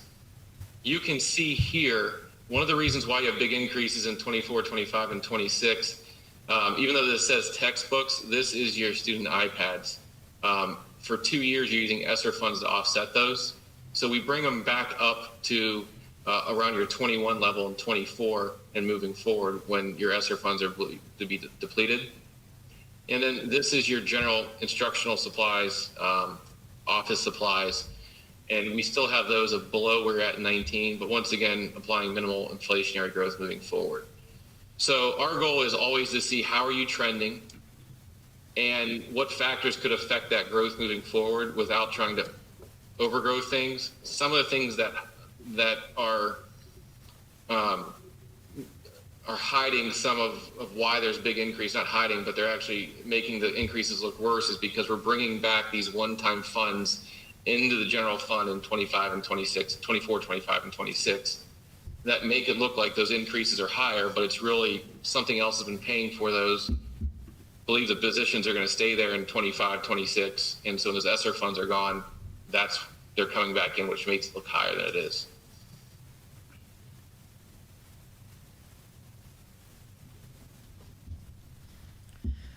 Ryan, could you just confirm one more thing? There's a lot of recent chatter in the community that in 2023, we'd be out of money and not able to pay the teachers. Could you confirm that based on our current 5-year forecast, that in 2023, we do have a fund balance, and this would be after all staff is paid, at $5.5 million, and then in the subsequent year in 2024, that it would be $2.6 million positive cash balance?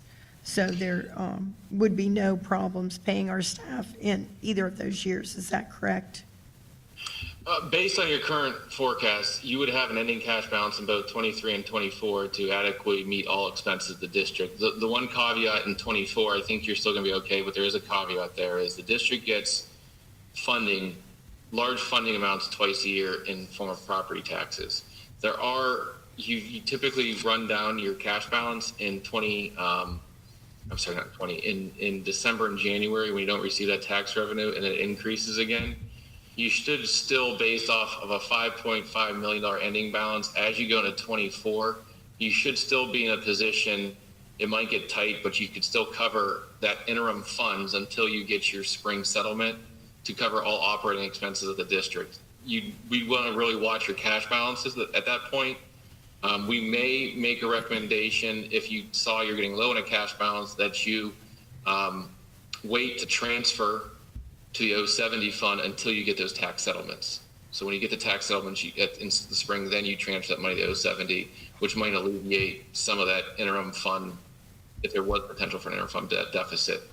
By the time you get to probably December, January of 25, you are going to, if nothing else changes, and I'm here in a second, if nothing else would change in 2025, then you're going to have issues making payments on general operating, including salaries of the district. Now, the reason I say that is if the district was to be in this situation, you're going to have a state oversight committee in 2025.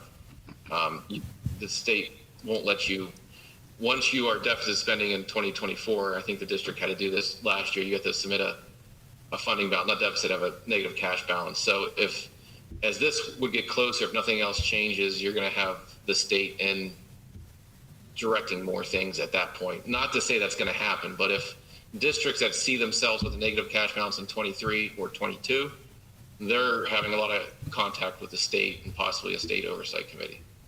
So I'm not saying it's going to happen in Marlington, but if 25 was currently 22, you'd be having conversations with the state.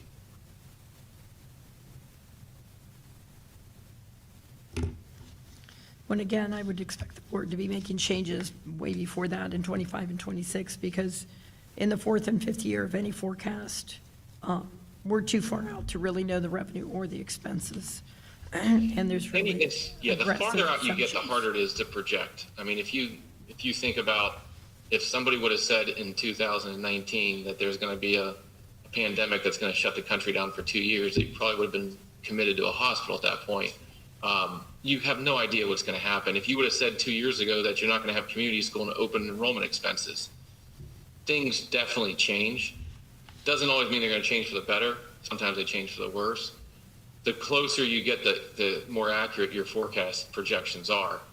what we know is that, as we showed in those previous graphs, here's what your trends are showing us. There's nothing to show us that the expenses are going to go down. And based off especially the new funding formula, there's nothing to say your revenue is going to go up. Now, could there be another ESSER? Who knows? They could issue another ESSER payment, at the end of this year, and that could change your forecast again. Not something I'd want to rely on, something that could happen. It's happened 3 times now as they've issued 3 different ESSER payments. Thank you. No problem. Thank you. Any other questions?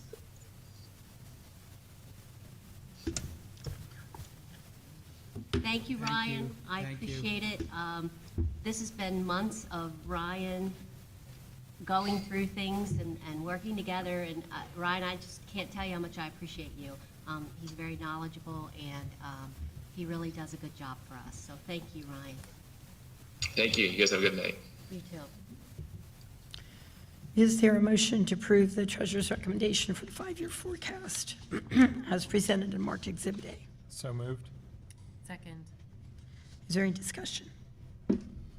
Please call the roll. Mrs. Gabrick? Yes. Mr. Hagan? Yes. Mrs. Humphries? Yes. Dr. Mason? Yes. Mr. Mish? Yes. Passed 5-0.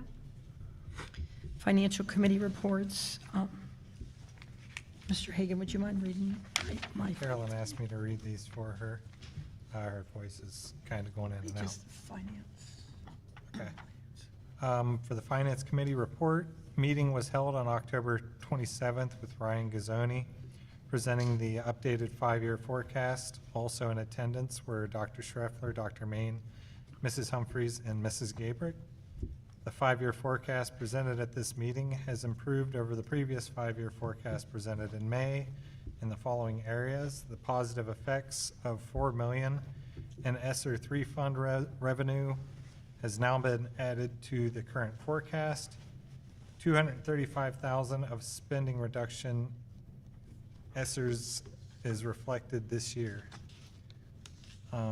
There is an increase in revenue due to the increase in residential housing values and a higher real estate tax collection rate this year. There is a net overall positive impact to the bottom line based on the way enrollment is now handled. Is that it? Yep, that's it. Karen, did you want to say anything? Yeah, I mean, we heard a lot of what we just heard from Mr. Gazzoni. We're continuing to spend more than we're taking in, and we can't cut our way out of it.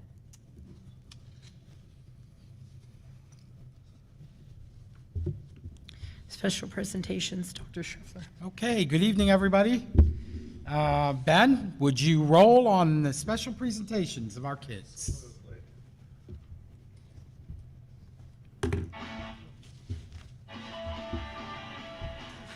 Hello, I'm Mike Farrell, high school principal, and I'm here with Jillian Fellers to recognize her as one of our Students of the Month at Marlington High School. Jillian is the daughter of Scott and Jody Fellers. She is the vice president of Character Counts Club and has been a member for 4 years. Jillian is secretary of Rotary Interact Club, a member of National Honor Society, Spanish National Honor Society, and the Fellowship of Christian Athletes. She is a 4-year letter winner on the varsity volleyball team and has played elite volleyball for 7 years. After school, Jillian plans to attend Marietta College to study psychology and continue her volleyball career. Jillian is a leader in the classroom. Her work ethic is second to none. She is highly organized and always has her assignments done completely, neatly, and on time. She is not afraid to go above and beyond what is asked of her to further her learning. Jillian is always a positive role model to her classmates, helping them whenever she can. Jillian is one of the hardest workers in class. She is always determined to do the best that she can on everything. She is a very active and energetic young lady who puts her heart into everything she sets out to accomplish. Jillian is an exceptional role model for her peers. She is a leader in our school and is admired not only by other students, but by staff. She has such a warm personality and puts a smile on the face of everyone she comes into contact with throughout the day. It is my honor to present Jillian this certificate of award as Student of the Month at Marlington High School. Congratulations, Jillian. Thank you. And your certificate. Thank you. Hello again, I'm now joined by Connor Edmich, and he's being recognized as our other Student of the Month at Marlington High School. Connor is the son of Nick and Andrea Edmich. He is Vice President of Rotary Interact Club, leader of the Fellowship of Christian Athletes, and a member of the National Honor Society. Connor is captain on the varsity football, basketball, and baseball teams. In his free time, Connor enjoys golfing, camping, and anything sports related. He plans to continue his athletic and academic careers in college. Connor is a student who is a role model in many ways. He has shown himself to be a leader in athletics and sets an example of sportsmanship that has been good for others to see. Academically, he is a model student and possesses a strong work ethic. He puts forth a great amount of effort in his schoolwork and demonstrates a true desire to understand all material being covered. As a result, he receives high grades consistently. He is willing to seek help when needed and also offers to help when able. Connor is a young man of character. He is honest and trustworthy as well as polite and respectful. The pillars of character are evident in every area of his life, and he is the type of student we are proud to have at our school. It is my honor to present Connor this certificate of award as Student of the Month at Marlington High School. Congratulations, Connor. Thank you. And your certificate. Good evening. I'm here with our Students of the Month for the month of November for our middle school. 8th grader Cambria Flick is our first Student of the Month. Cambria is the daughter of Elise Chaplin. This is her first year here at NMS after moving here from Olmsted Falls. Her favorite classes are history and reading. Cambria is playing basketball for the Dukes and will run track in the spring. She enjoys hanging out with her friends in the little downtime that she has, but she also loves to travel. She's already been able to travel to Hawaii, Bermuda, Spain, France, and Italy. Cambria's teachers have the following to share about her. Cambria is a very talented student, and she is already making a positive impact at NMS. She is always well prepared for class, and it shows in her work. We are lucky to have her here. Another teacher shared, Cambria is new to the district this year, but she hit the ground running. She's a force to be reckoned with. She proves time and time again to be an intellectual giant, and she continues to power through any challenges thrown her way. The next teacher said Cambria is an outstanding student. Her work is always completed with thoughtfulness and 100% effort. She's always willing to take on challenging problems in the class. Great job, Cambria. Keep up the good work, and congratulations. Thank you. You're welcome. Our next Student of the Month is 8th grader Kaden Tucker. Kaden is the son of Jason and Julie Tucker. His favorite classes are reading and language arts. He's very active outside of class as a member of the yearbook staff, student council, and in the 8th grade band. In his free time, he enjoys creating videos using his phone and his drone. Photography is another hobby he enjoys as well. Caden's teachers had this to share about him. Congratulations to Caden. He was voted our student council president. He's very organized, great with technology and media, and willing to help others. Another teacher said Kaden is a member of the percussion section of the band. He was also a band-aid for the Marching Dukes, and he was a tremendous help this year. Next teacher said that Kaden is an extremely kind middle schooler. He does what he can to help those around him. In addition to being an outstanding student, he makes the classroom a better place to be. Kaden is an awesome student. He's always the first to help his peers and volunteer. He's willing to go the extra mile.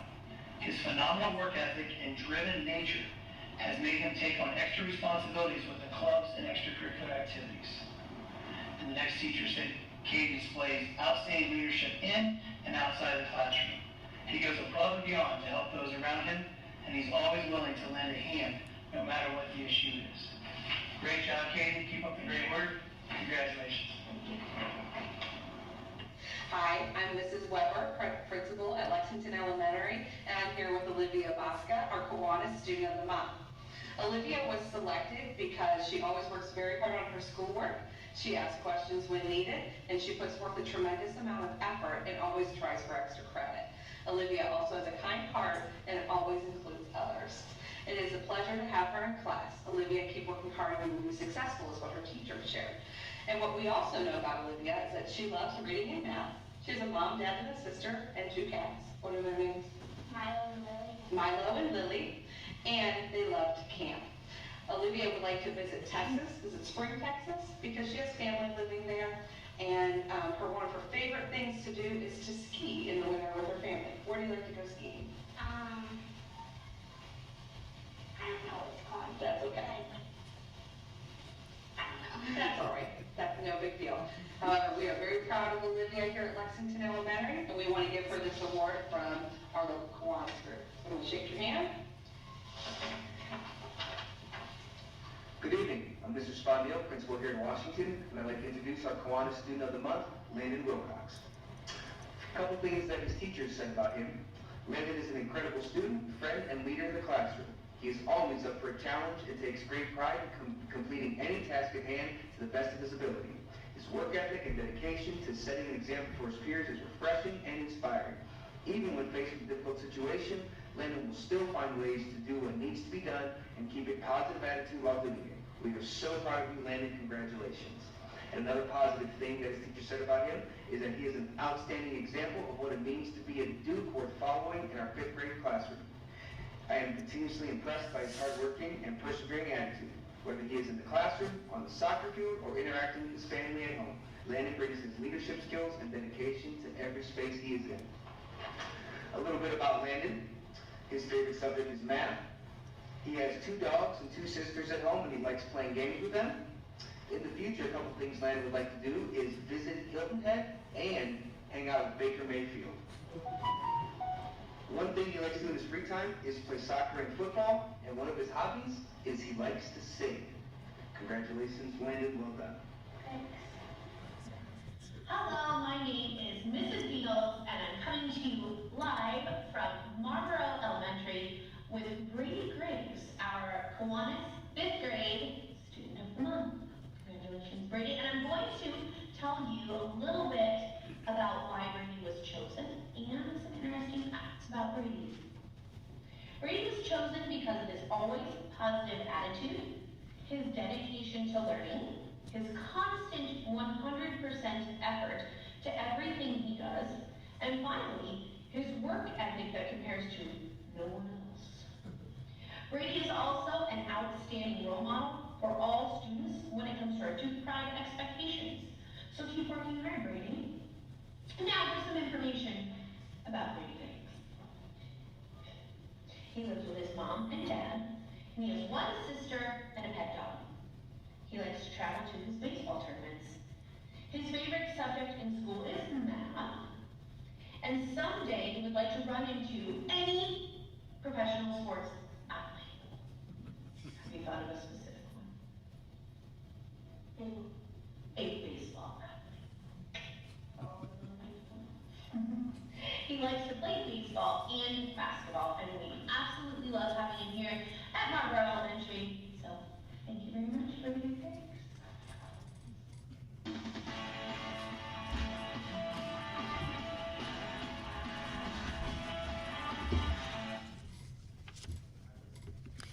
Congratulations to our students. Dr. Main, public participation. Thank you. We have one person that would like to speak to the board, Rob Bertrand, 1870 Center Court, and his topic is non-discrimination policy. Board members, how are you this evening? Thanks for being here in your service.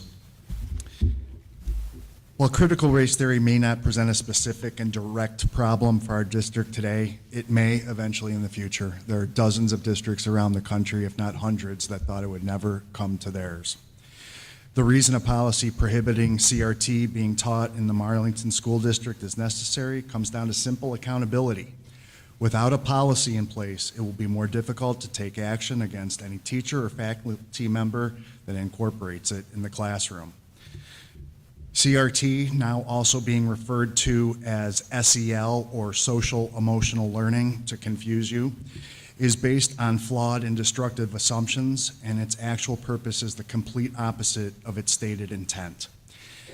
Its creators in academia and media claim it encourages racial understanding, but the truth is that its cynical methodology further divides us when racial understanding and acceptance is a key to our survival as the freest nation on earth.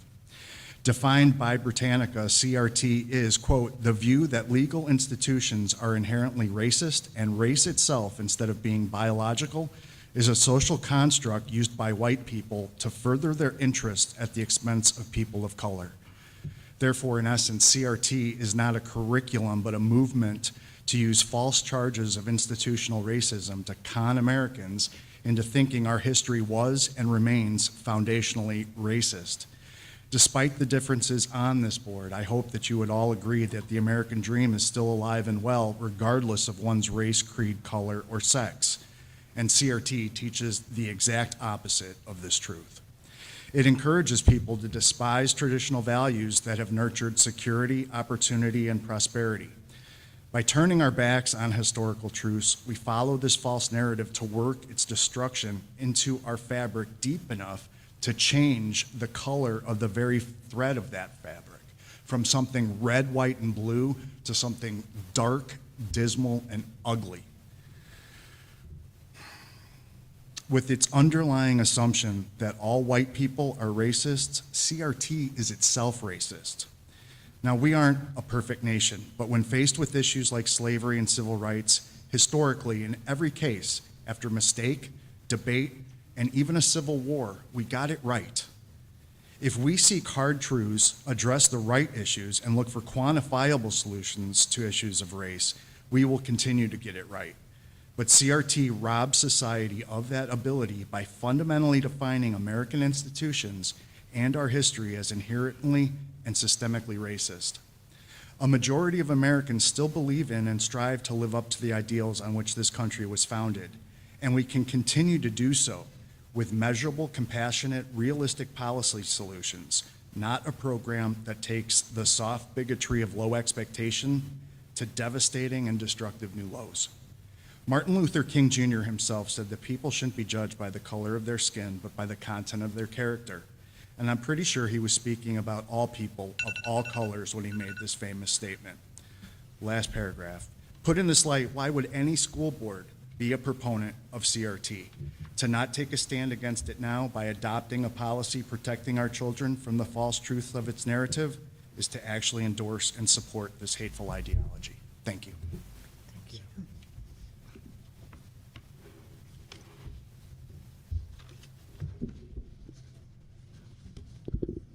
Old business, second policy reading of non-discrimination policy. Is there a motion to approve the updated non-discrimination policy as outlined in Exhibit B? So moved. Is there a second? I'll second it. Is there any discussion? Yes, I think that we should follow a policy that we already have before adopting a new policy, and it's number 1210, the board superintendent relationship, and it says policy should not be originated or changed without the recommendation of the superintendent. The superintendent should be given the latitude to determine the best method of implementing the policies of the board. I want to state again, I am not for CRT, but I'm also not for making Marlington a target, and I'm not for doing this in a wrong way. I'd love there to be a resolution that we make to, state that that's not what's acceptable here. As far as what I understand, that we respect all people equally, and I think that's the way to go. But because we have this policy in place that says that the superintendent is supposed to originate or recommend the policy changes or policies for the board, I would like Dr. Mike to once again give us his recommendation and his understanding. I know you've had a conversation with Mary Jo Slick about this, our attorney, and just give your input. Well, I'll kind of repeat what I've said before. This policy is problematic. It will undoubtedly cause the district some problems. We have at least 2 attorneys that have told us this. It's in conflict with other policies that we have, especially our controversial issues policy, which is 2240. And we would not be an equal opportunity employer anymore. We would be violating some federal mandates with this policy. And it would change working conditions for our staff, which probably means an unfair labor practice. So I think there are other ways. Other districts have made statements about critical race theory. It's not taught here. It's not taught in any high school that I know of or any district that I know of. It's not a policy anywhere to be taught. It's this policy, the way it's written, would not serve our district well. Could you go over the specific conflicts with the other policies, where it conflicts with the policies that you're So, talking about? we have a policy in place about teaching controversial issues, and that leaves up to the professional in the classroom to talk about, so I've been in the classroom, sometimes students bring up controversial issues, and I think that we have to trust our staff to handle those issues, because this is not part of the curriculum. Again, it's not anything that's in our curriculum. Different teachers are going to present things differently, but we can't police everything that our teachers say. We have to trust them, and then if they're not teaching something correctly, then we have to address that. It's like the attorney said, this is looking for a problem. It's not addressing a problem that exists. It's looking to create a problem. So I think this is the biggest policy it would affect in the classroom, and then it would affect any policy that follows federal guideline on non-discrimination in hiring, because you can't just say, well, for this policy, that you're the scientific sex you were assigned at birth. From what our attorneys are saying, it doesn't work that way. So it would affect any of our policies that say we're equal opportunity. We would not be. And again, we don't all like federal policy or state policy. We just had a big discussion about state law that we don't like. But it's there and it exists, and I don't know how I would enforce this policy or how the district would enforce this policy. I just have a question for Karen. Since you're so adamantly opposed to critical race theory, and you said instead of this policy, we should do a resolution or a statement, do you have any proposed resolution or statement that you put together for that? I have not put it together, but we should discuss this further, and I think we should. This could be tabled for discussion, and we can absolutely do that. I am for a resolution. I'm absolutely for a resolution, just not a board policy that puts a target on us. I think I shared a couple months ago, a couple statements with the whole board. I mean, we could come up with that ourselves, as what just a resolution in our stances. We're a conservative community, and that's the other thing that helps us helped us for years is the relationship with our teachers and how so many of them live here and they know our morals and they share them. So that's what's important to. This isn't just, it's all employees, subcontracted employees, volunteers. That includes people coming from outside the district, such as the ESC, which, as I made clear at our last meeting, they participate in a program that kind of pushes the opposite view on minors and adults. And I'm sorry. just so you know, the ESC disagrees with that statement. I'm just the messenger. Disagree? Did you just talk to them? I just made the statement. What statement do they disagree with? They asked for the statement that you read last time. They disagree with them being part of the coalition? That they're for critical race theory and that the coalition teaches critical race theory. I didn't. I'm just say the that. messenger. I just pointed out the fact that they're part of a coalition for, what was it? Hold on, let me grab my notes real quick. Well, Dr. Mike, I'd asked you to talk to Mary Jo Slick about coming to talk to us instead of executive session, but out here in public. And I see she's not here. So where did that go with that conversation? So I've never seen an attorney come and address public. The attorney talked to me. The attorney talked to the board for over probably an hour and a half about this. attorneys don't come and address the public. You are for the public. She's never done that in her career. She said she doesn't know any attorney that has. So we don't get her to come and discuss everything. I just feel that like you that does ask. kind of, I'm sorry, I call it shady. I just feel that that's kind of shady to me, that you can't come here and talk to us about that in general, and general public that has concerns for the community. And what I read at the last meeting was just pointing out the fact that they have they're part of the Dismantling Racism Coalition of Stark County. Are they denying that they're part of that coalition? Or I part don't of the know. Unity Challenge? Because this is all online. Anybody can Google that. Just look up Dismantling Racism Coalition of Stark County, and you can see that they're in that partnership. I can look at it And- more. We're not, I don't know anything about that partnership, or they're probably in a lot of, Google. I think it's a United Way thing, I'm not sure. Stark County Health Department, Stark County ESC, all partners. So dismantling racism's a bad thing?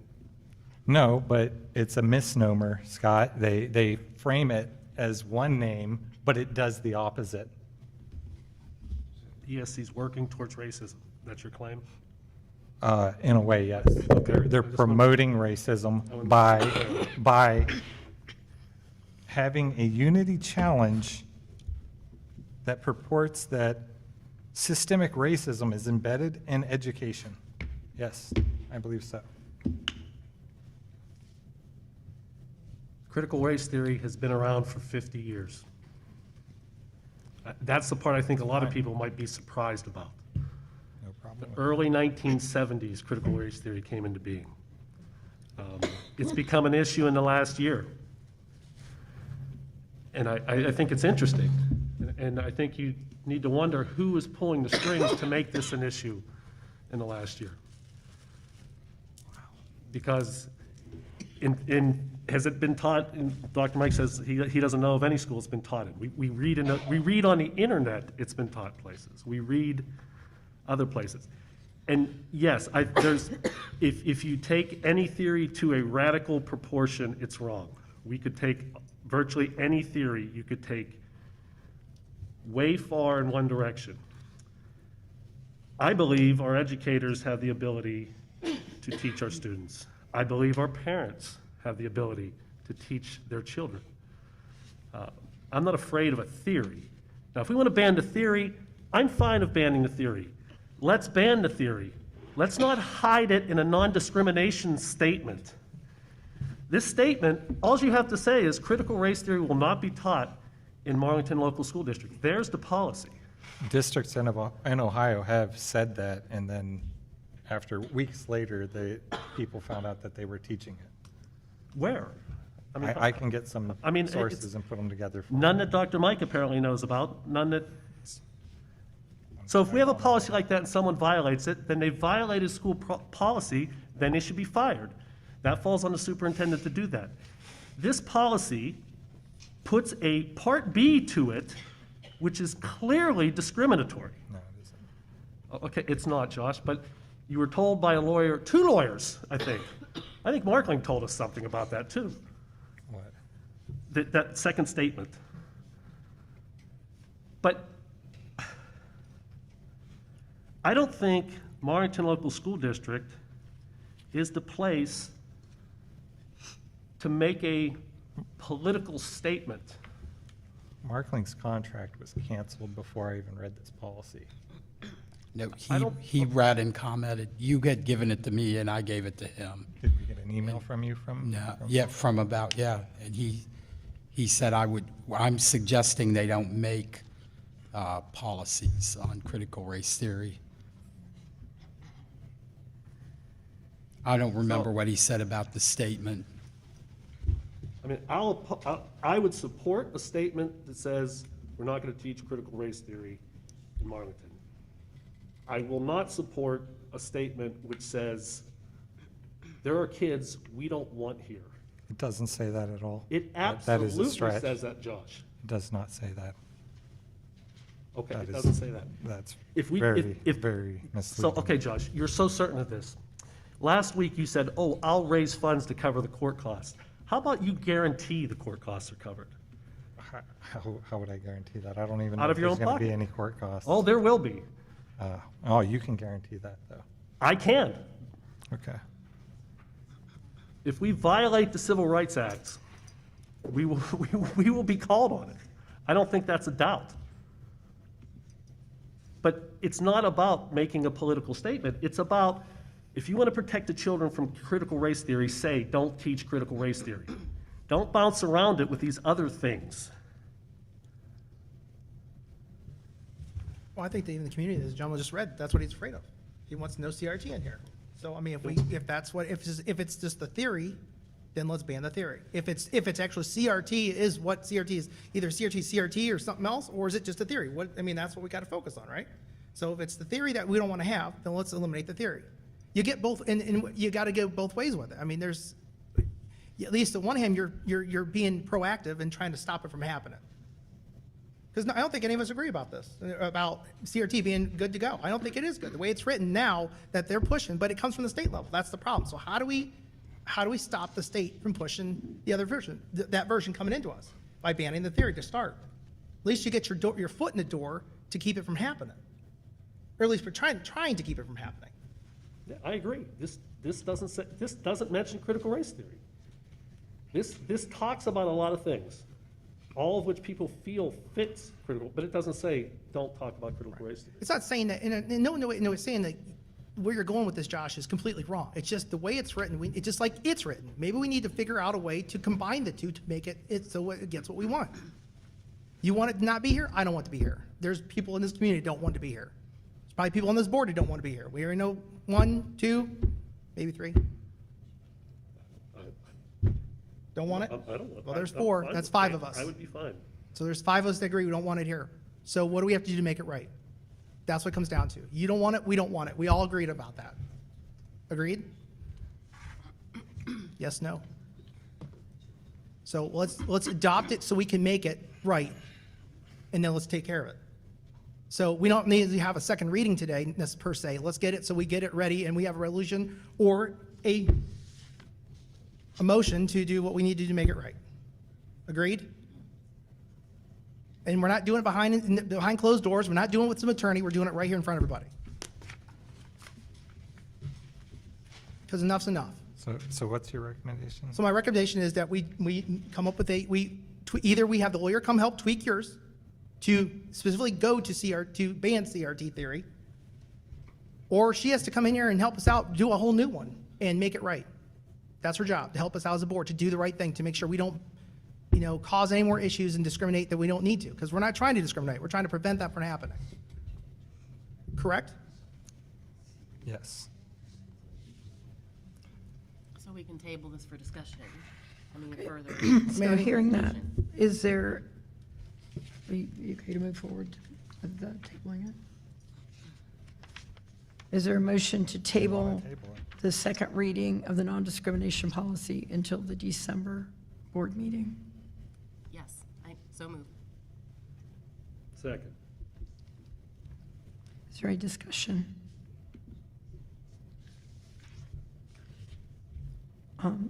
You can bring an attorney in then to assist with that. I can. Or- You've already asked I for can that. find one that'll do it. I expected her to be here tonight. That's why I'd asked. I wanted her to be here.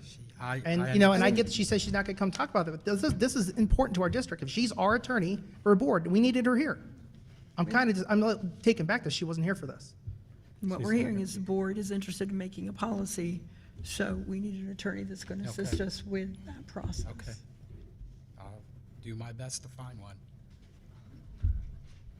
All right, please call the roll. Mrs. Gabrick? Yes. Mr. Hagan? No. Mrs. Humphries? Yes. Dr. Mason? Yes. Mr. Mish? Yes. Passed 4-1. New business, Dr. Schriftler. Okay. Good evening again. Under new business, I will go down the line here. Let's see. I think 1 and 2, we can put together to vote. Out-of-state field trips. I have a basketball out of state. It's been done before. It's nothing new for us. And then I have, we are recommending that we have, as we have permanent certified subs, that we have one permanent aide classified sub, and that person would make $75 a day. Is there a motion to approve the superintendent's recommendation for the following out-of-state field trip as listed in Exhibit C to Weirton, West Virginia on December 28th, 29th, and 30th, as well, you want these combined? We can combine those into one vote, yes. As well as the same motion to approve the superintendent's recommendation for the permanent classified education assistant subpay rate change to $75. So moved. What'd you say, $75? Per day. It says an hour. An hour. Should we make that? No, it says, let's fix that. no, it says per day. Yeah. on That the- was updated. Yeah, we constantly update. Sorry, but mine says per day. We need to table that? Okay, to $75. Sorry, Per- $75 an hour, that might, We'd have some of us might loads use of it. them. All right, we need a motion. Taking volunteers now if you have. moved. I have it online. Is there a second? Second. Is there any discussion? Please call the roll. Mrs. Gabrick? Yes. Mr. Hagan? Yes. Mrs. Humphries? Yes. Dr. Mason? Yes. Mr. Mish? Yes. Passed 5-0. Policy Committee report. Mr. Hagan, you have mine and Oh, I have your yours. notes here. Did I have it, or did you, If you gave it back to me, I have another one. I think you might have taken it back. Oh, here it is. There's, Did you have a second page? this should be it here. This is it. This is policy. Okay. So that's it. I'm just going to give Carolyn's brief overview since we're have quite a bit more to get to. Meeting was held, our policy meeting was held on October 13th with Ed Holland from Neola, Dr. Schreffler, Dr. Main, Nicole DeAngelis, myself, Mr. Hagan, and Mrs. Gabrick were there. The fall update of Neola's new and revised policies was presented. Dr. Mike said these policies will be ready to present to the board in December. Is that correct? Is that it? Yep, that's it. Anything Did you else? have anything else to I don't add? have anything to add to that. Okay, and then business advisory update is that one. All right. All right. The Canton Regional Change of Commerce Education Meeting was attended on October 26, 2021. Business covered was COVID update, junior achievement, virtual Inspire Career Exploration Fair update, and Beyond the Games update, or Beyond the Game updates, excuse me, Guys with Ties and Girls with Pearls. The featured presentation was a Magnet, the Manufacturing Advocacy Growth Network, presented by Ethan Karp, President and CEO. Is that it? That's it. And OSBA Capital Conference reports, if you have one, and then there's mine. So I attended the OSBA Capital Conference the weekend before last. Let me see here. Went to a couple sessions. Let's see here. One was Systems to Mitigate Emergency Response, and also one on political speech of staff and students, which were very, very good to attend. Let me see here. I'm not going to go into much detail on that. If anybody has any questions, I can go on, but we're kind of pushing it on time already. Did you have anything else, or is this yours? I had those, but you don't have to read them all. You could I'll just read give a through summary. The conference was held the 7th, 8th, and 9th. Carolyn attended the following sessions, meetings, and events. 2021 case law update with court decisions affecting school law. First general session with Bart Connor and Nadia Comenici, I'm guessing? Comenici. Inspirational speech, supporting their time devoted to education and health and fitness. Northeast Regional Executive Committee meeting, defending your district's tax base, with Board of Revisions, the annual business meeting of the OSBA delegates, trade show and student achievement fair. I went to that as well. ESSER projects, I went to that one as well. Volunteer time for the Northeast Regional Executive booth. Levy needs assessment, overall financial outlook of district and analyzing your current levy structure as well as future financial needs. Ohio Sunshine laws regarding open meeting and public records. Student social media and speech review the level of authority that a school has over online speech. OSBA Board Leadership Institute focus group planning session for the next Board Leadership Institute. And that's that. And Dr. Mike, do you want to go over? Sure, yours? sure. So I think this was my 14th time or more maybe at OSBA. The best session I attended was the Pipeline Coalition meeting. That was my first experience with the coalition because, we didn't meet last year. And I didn't go when I was at Northwest. So I really enjoyed the different folks giving their thoughts about the Rover and the Nexus pipeline. And Patty and I both attended that, talking to districts about, how are you handling this? What are you telling the public? And then the piece I always like is the, connecting with folks, people that are outside our area. We had a lot of nice connection with Stark County people, other board members, other superintendents and administrators. Those of us that were there from this group, we had a nice chance to go out to dinner together. And the county had a room where we could eat breakfast together. So just talking to each other and getting to know each other, sometimes it helps to know we're all kind of in the same boat. We're all facing a lot of the same things. So it was a great, great experience, I think, again this year. Great to be back together after a year of not being able to. I attended some financial update sessions. One covered the fair funding formula and some treasurer roundtable conversations and meetings. It was good to know what other districts are the status of other districts and how those treasurers are dealing with certain topics that are relevant. Thank you. Mr. Swisher, did you want to share any of your Capital Conference seminars?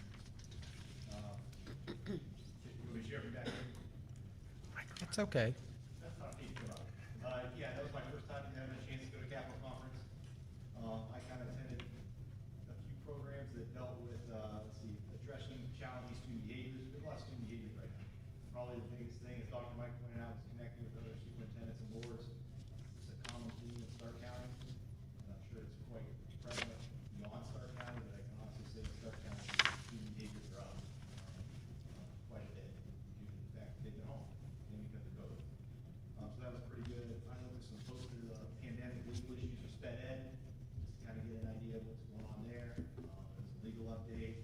I went to the Cleveland one, and just some partnerships, about partnerships with universities, which really just dealt with using our student teachers to our benefit versus the old theory of student teacher comes in and they observe you and they take over your classroom and the teacher goes and does something else. It's more or less you have two teachers address issues a little bit more.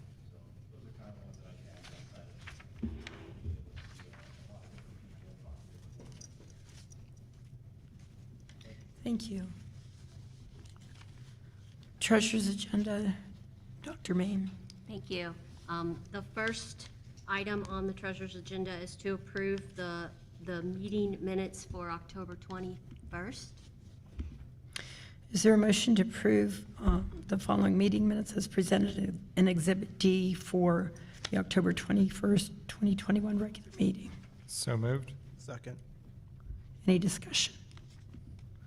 Please call the roll. Mrs. Gabrick, Yes. Mr. Hagan, Yes. Mrs. Humphries, Yes. Dr. Mason, Yes. Mr. Mish. Yes. Passed 5-0. The second item is our monthly financial statements to be approved. Is there a motion to approve the treasurer's recommendation for the financial reports and overview of receipts and expenditures for the period ending October 31st, 2021? So Ms. Ship. moved. Oh, sorry, so moved? as shown in Exhibits E, F, and G. So moved. Second. Any discussion? Did you want to go over that a little bit? Can, yes. The first document you received was our balance for the month, and it is in check. The second document that you received would be our checks that went out during the month. We did have a check for abatement, and the other ones were pretty regular: fuel, food, utilities, etc. And the last one is our balances for each fund.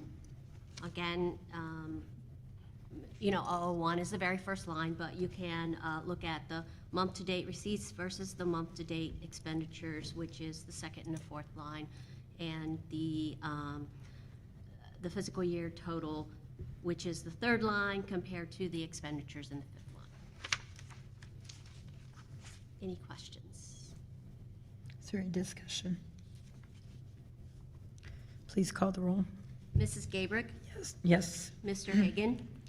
Yes. Mrs. Humphries? Yes. Dr. Mason? Abstain. And Mr. Mish? Yes. Passed 4-1. The third agenda item is an appropriations revision, and as you can see, it is for $11,979, and that was our grants for our innovation grants for our teachers. We're just appropriating that money to be spent. Is there a motion to approve the treasurer's recommendation for the amended revenue and appropriations as presented in Exhibit H? So moved. Second? Is there any discussion? Please call the roll. Mrs. Gabrick? Yes. Mr. Hagan? Yes. Mrs. Humphries? Yes. Dr. Mason? Yes. Mr. Mish? Yes. Passed 5-0. And the last document that you have on the agenda items is the donations for October. We had one anonymous donor donation to the high school gaming club for $300. Audrey and Ian Aguera gave a $100 donation to the Ashley White Stump Scholarship. And the last one is Marlington Athletic Booster Club did a renovation project, and we wanted to make sure that we accept their donation of $21,775.09. Is there a motion to approve the treasurer's recommendation for the donations for October 21 as presented in Exhibit I? So moved. Second. Is there any discussion? I just think the Booster Club is amazing. And $21,775, we know over and over how much they've done for Marlington, and I really appreciate that. Yes, and I would like to thank all of our donors. Please call the roll. Mrs. Gabrick? Yes. Mr. Hagan? Yes. Mrs. Humphries? Yes. Dr. Mason? Yes. Mr. Mish? Yes. Passed 5-0. Personnel. Okay, personnel. If we could, I'd like to do all the resignations and retirements. That can be one vote. So that's 1 through 4. We have one certified resignation, Elizabeth Duramo. We have one classified retirement, that's Rogine Cole. Rogine was our food service director. We have a couple of classified resignations, Melissa Lanham, Vicki Dixon, Elaine Hawthorne, and Ashley Ellis. And then we have one supplemental staff. Tom Gaskins resigned from assistant band over the summer, and we needed to get a resignation letter from him. So those are our resignations for tonight.